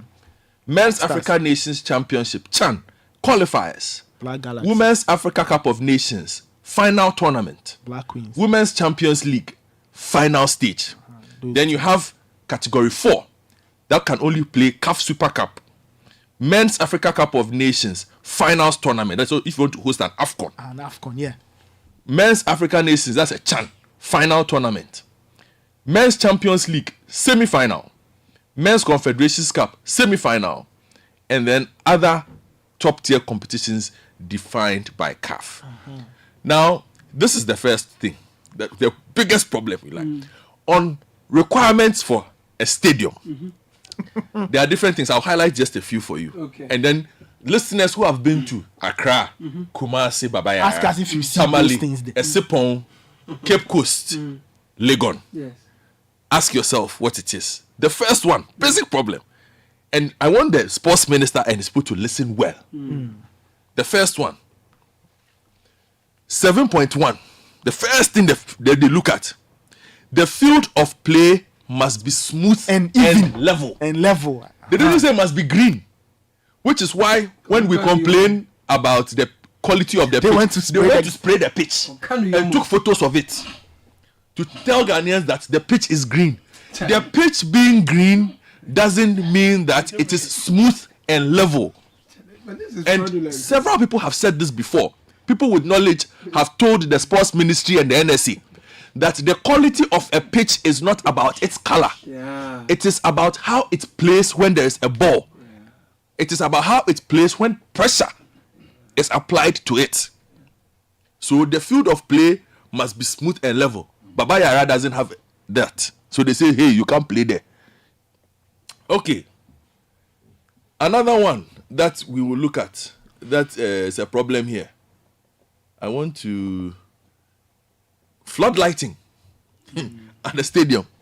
CAF raised this issue for us, that the quality of the floodlights at our stadiums not good enough. Almost lights named brighty. So there's a certain wattage for category 1, category 2, category 3, category 4. So for category 3 and 4, which is where Ghana plays, the national team, you are supposed to use between 1,200 and 2,000 LUX. Now listen to this. It says a minimum horizontal illuminance should be provided all over the pitch. The floodlight must uniformly cover every area of the playing field. In order to ensure that the match can proceed in the event of a power failure, independent backup power supply system that is able to provide the equivalent light intensity values instantaneously and without interruption must be available. Then it talks about power supply and other things. On teams and CAF officials, so the referees must have a dressing room for themselves.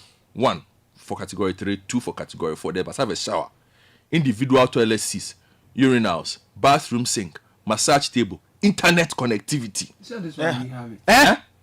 Calm down, I'm coming. Sorry, continue. Hot and cold water. Hot and cold water. Go and bath. Go and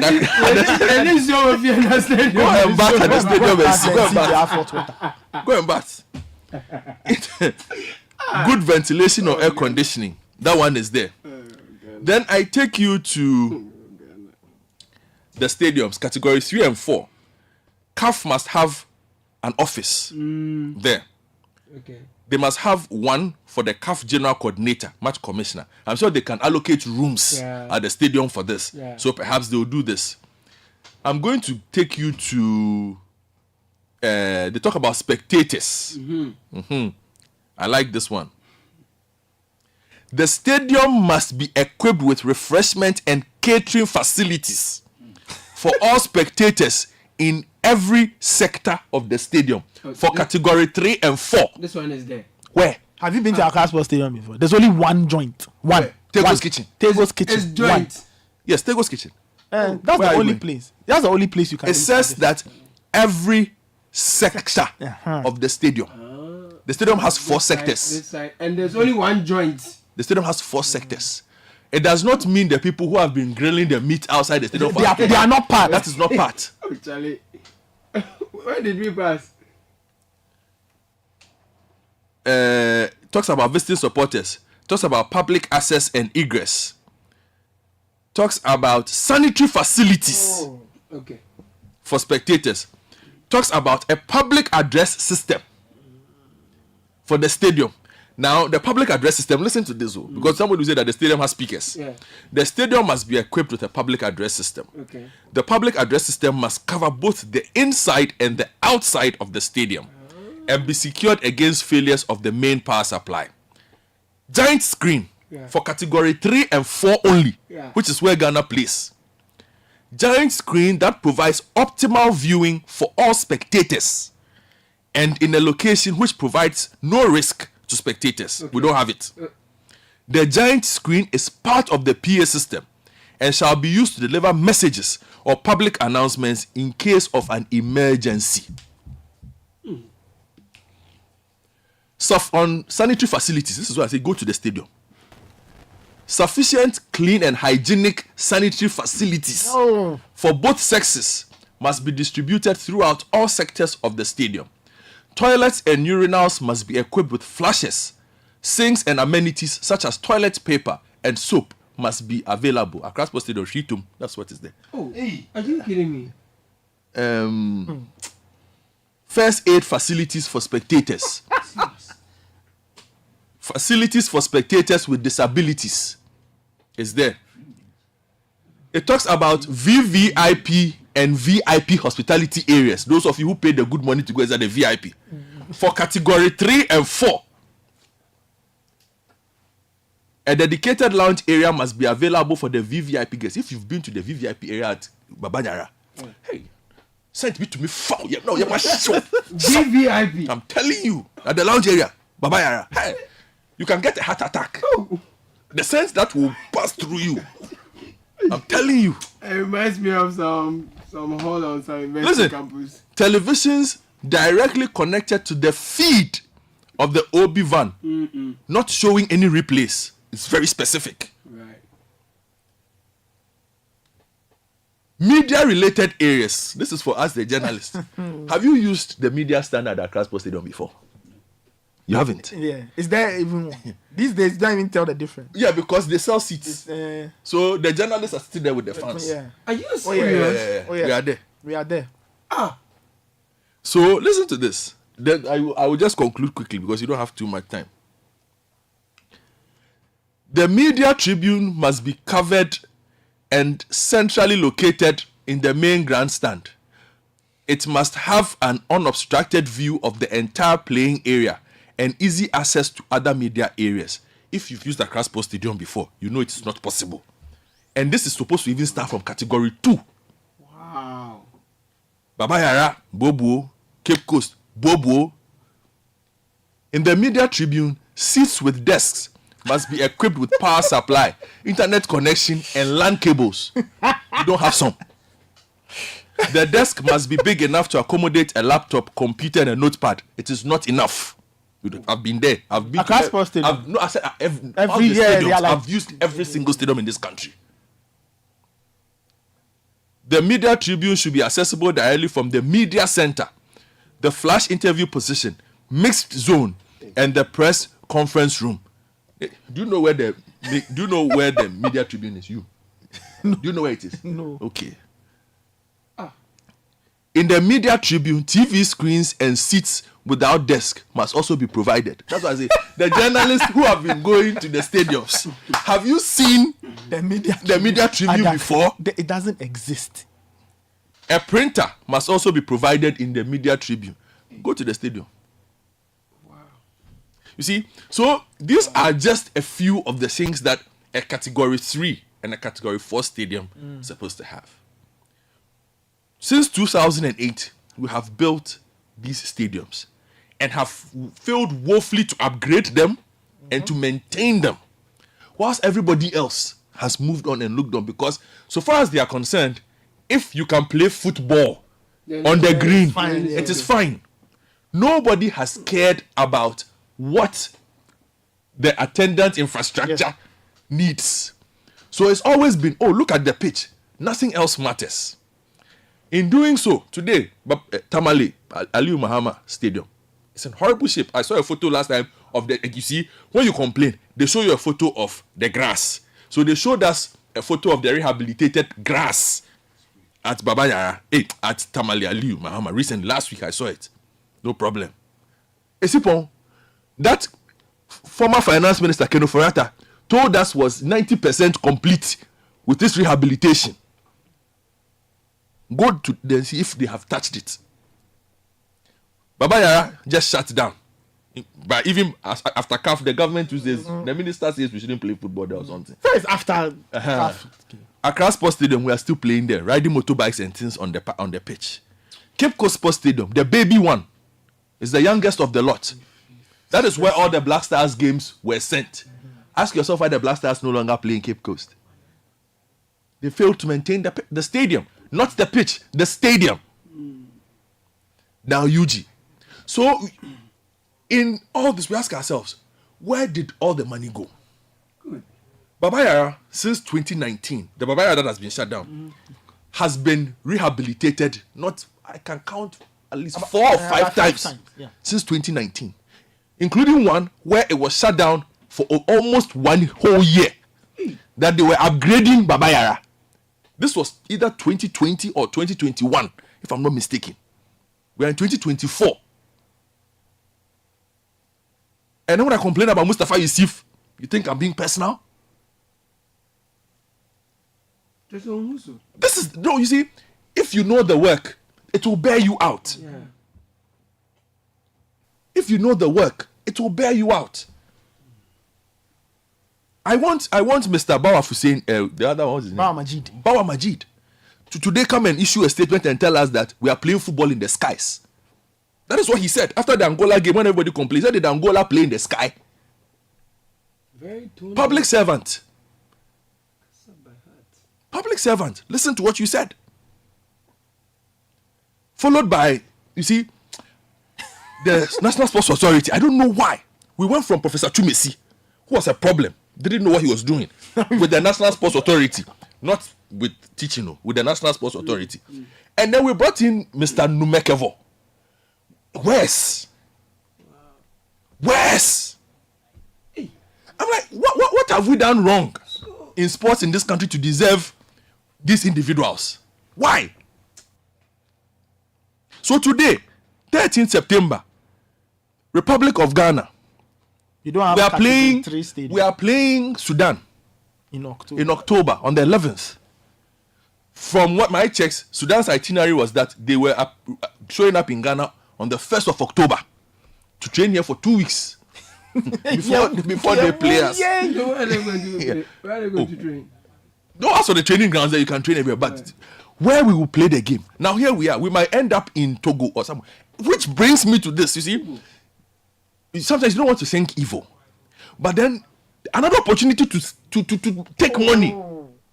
Why? Because if Ghana has to play away, I will state, please, the only place that Nanado and his people should accept, Togo.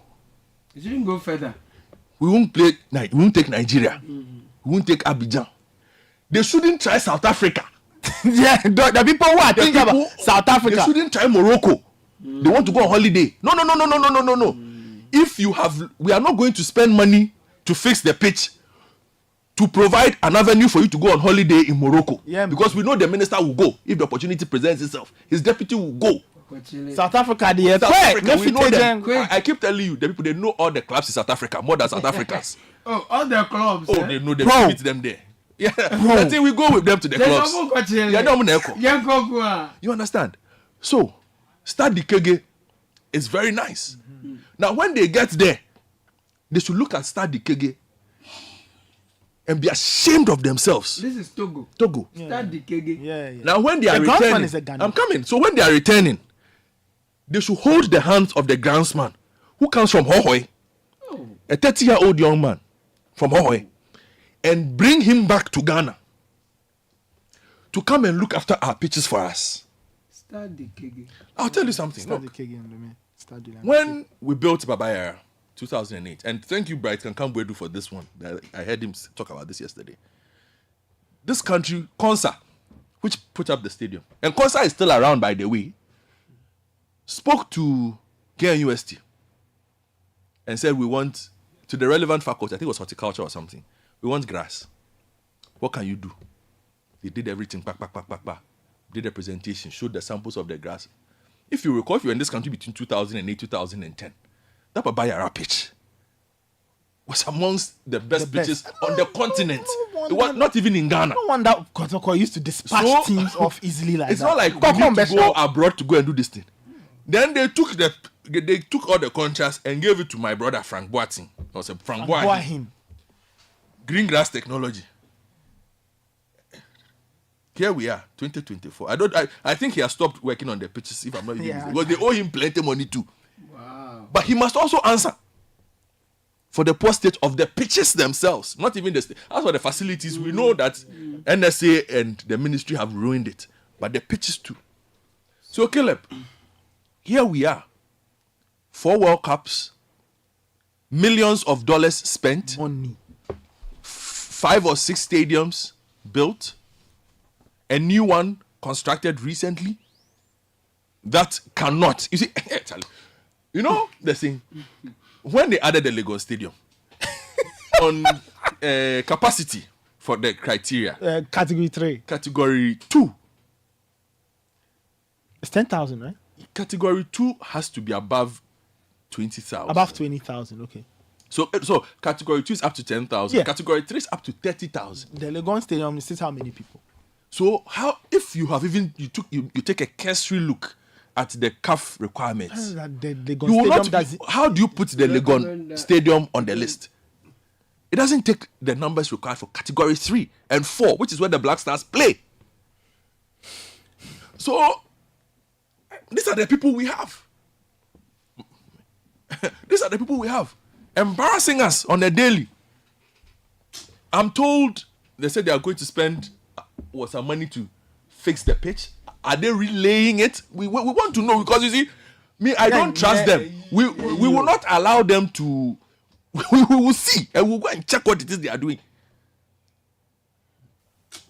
So what are we doing well, Okara, in this country? Well, I'm just saying. But the sports minister, he needs to back up. And he needs to understand that he has not been a good sports minister. It is not AstroTurfs, and we have spoken about AstroTurfs. I'll tell you something. I went to play. I went to Koja Samuel's place. The Juventus. Smack. Charlie, nice place. Well done, Koja Samuel. The quality of the AstroTurf.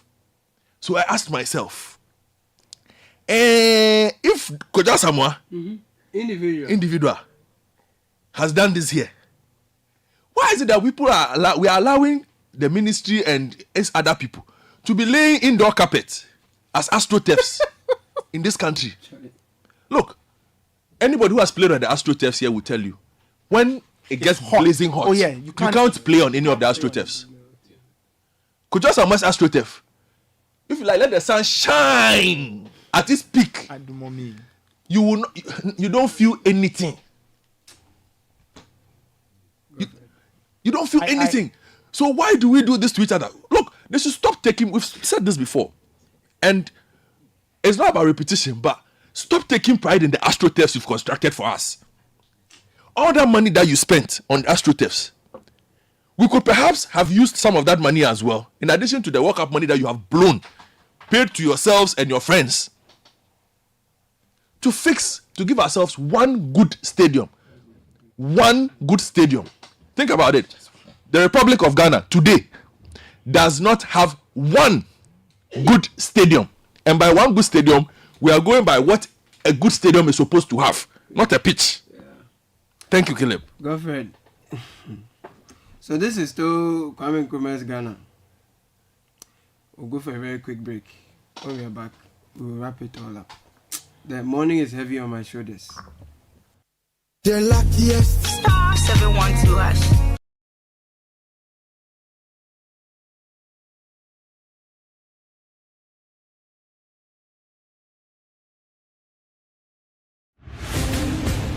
Get ready for the ultimate battle of business minds at the Citi Business Olympics 2024. Join us for a day of intense competition, team building and networking as companies go head to head in various challenges to prove your skills and expertise. From traditional sports like seven-a-side football, basketball, sack race and volleyball to unique challenges like tug of war and arm wrestling, there's no shortage of excitement and adrenaline pumping action. Don't miss out on this exciting event that will test your business acumen and athletic skills on the field. Date: Saturday, 28th September 2024. Venue: Eden Heights Sports Complex, Wager.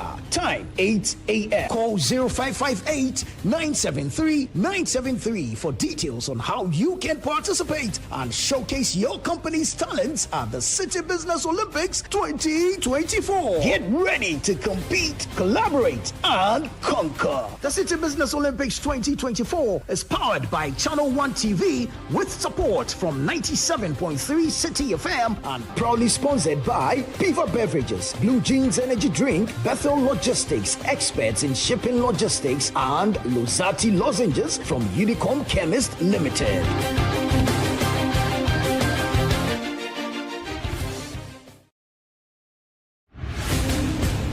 Get ready for the ultimate battle of business minds at the Citi Business Olympics 2024. Join us for a day of intense competition, team building and networking as companies go head to head in various challenges to prove your skills and expertise. From traditional sports like seven-a-side football, basketball, sack race and volleyball to unique challenges like tug of war and arm wrestling, there's no shortage of excitement and adrenaline pumping action. Don't miss out on this exciting event that will test your business acumen and athletic skills on the field. Date: Saturday, 28th September 2024. Venue: Eden Heights Sports Complex, Wager. Time: 8 a.m. Call 0558 973 973 for details on how you can participate and showcase your company's talents at the Citi Business Olympics 2024. Get ready to compete, collaborate, and conquer. The Citi Business Olympics 2024 is powered by Channel 1 TV with support from 97.3 Citi FM and proudly sponsored by Piva Beverages, Blue Jeans Energy Drink, Bethel Logistics, experts in shipping logistics, and Losati Lozenges from Unicom Chemist Limited.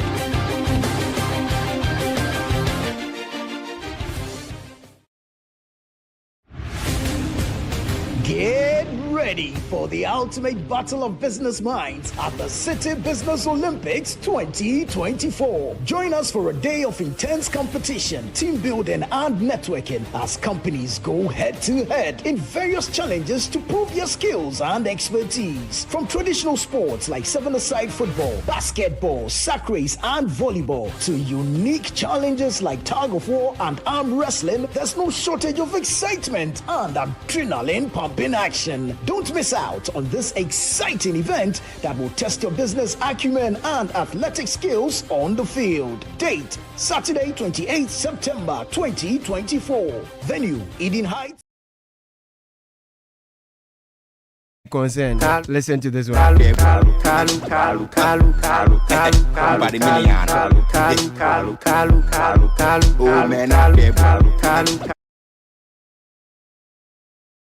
So if you're a customer of Enterprise, that's great. If you're not, then it's the best time to join the Enterprise family. Enterprise is excited to roll out their new loyalty program. It's called the Enterprise Advantage Points. Now Enterprise customers can rack up points and score awesome rewards just by making purchases, renewing policies and more, all through their self-service portal or the Enterprise Advantage app.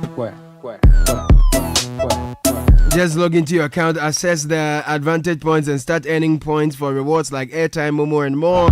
Visit myenterprisegroup.net.gh or download the Enterprise Advantage app to get started. Enterprise, your advantage. What is luck? For many, luck is that glorious moment when you find money in your trousers right when you're broke. For others, luck is being picked out of a crowd for a reward. For us, luck is a life-changing event. And we believe everyone deserves a shot at it. Luck is coming with prizes so exciting. Dial *712# and get your ticket. The more you buy, the better of your chances of winning. And remember, when you hear that catchy jingle, it's your cue to pay attention. Luck is on its way to you and your community, so stay sharp. The luckiest, the luck is everywhere.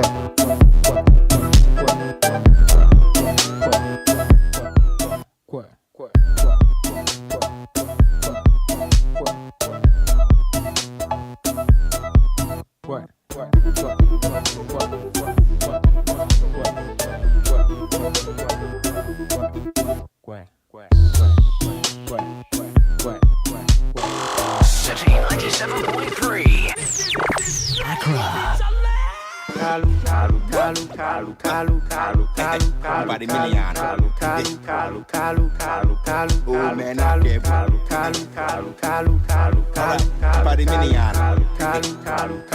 Are you ready? Okay, square EL check mic 1 2. I drop another one cause niggas down. Obu more day, Charlie this part 2. When they think say you're food, then they see me cartoon. Now do me tell my show now boo. Your back baboon and your front balloon. I tell people say I they come out splash you cause the way to my house never call you Abu. Even though life hard like bamboo, God bless me every day I choose. Some things you know if change about you. Flat 2 always go melt like Holy Lagoon. I did studio like I did for my room. I did chill like I do with it for Kakun. EL gets more dope past Banku. When the chorus be simple in Padikalu. Oh man, I get Kalu. Oh man, I get You don't really wanna go there. You don't really wanna go there. You don't really wanna go there. You don't really wanna go there. Charlie, where in Padikalu, you just campaign constant. You get tattoo. You for not say I'll be the next tycoon. Sick of all the girlies they won't get tattoo. This trip just what be too far, boo. If you watch me, I feel make your head pie you. Everything be brand new from the top to the jeans to the watch, Charlie, even down to the Kambu. Wearing fresh to death, you know how I do. I wanna give a shout out to my nigga Jaru. You self your girl's charm, mommy back home, me pal bonnet to Sarah Kabadu. Shout out to Reggie Walk, I'm my last two. I feel you, I wanna do a beat blast you. If you get time, holla me, I go come true. Crank man too, I'm about Philia. Thanks for doing the listening. 97.3 Citi FM. We call this the Citi Breakfast Show. Thank you so much. We've heard Samuel Atamensa, Godfred Akotobua for Nathan Kwao. Show produced by Fred Tete Jabano. Dog get head first, make we dance. And the squad. Many thanks to you, Godfred Abeku Odum, the richest man. EL says Kalu. But on Dynamic Friday, as now your quote is here, Wabalu. I cannot assure you just said that yourself, Wabalu. you know. Wabalu. You balu, you Balu. balu. They understand. Oh, you will Wabalu. You will balu the time. Ingabe Wabalu. Oh, you and Abeku will do it. So you know what to expect. Class, get ready for your mistress who's told you that she's ready to do what? Balu. Banku when the chorus be simple in Padikalu. Oh man, I get Kalu. Oh man, I get You don't really wanna go there. You don't really wanna go there. You don't really wanna go there. You don't really wanna go there.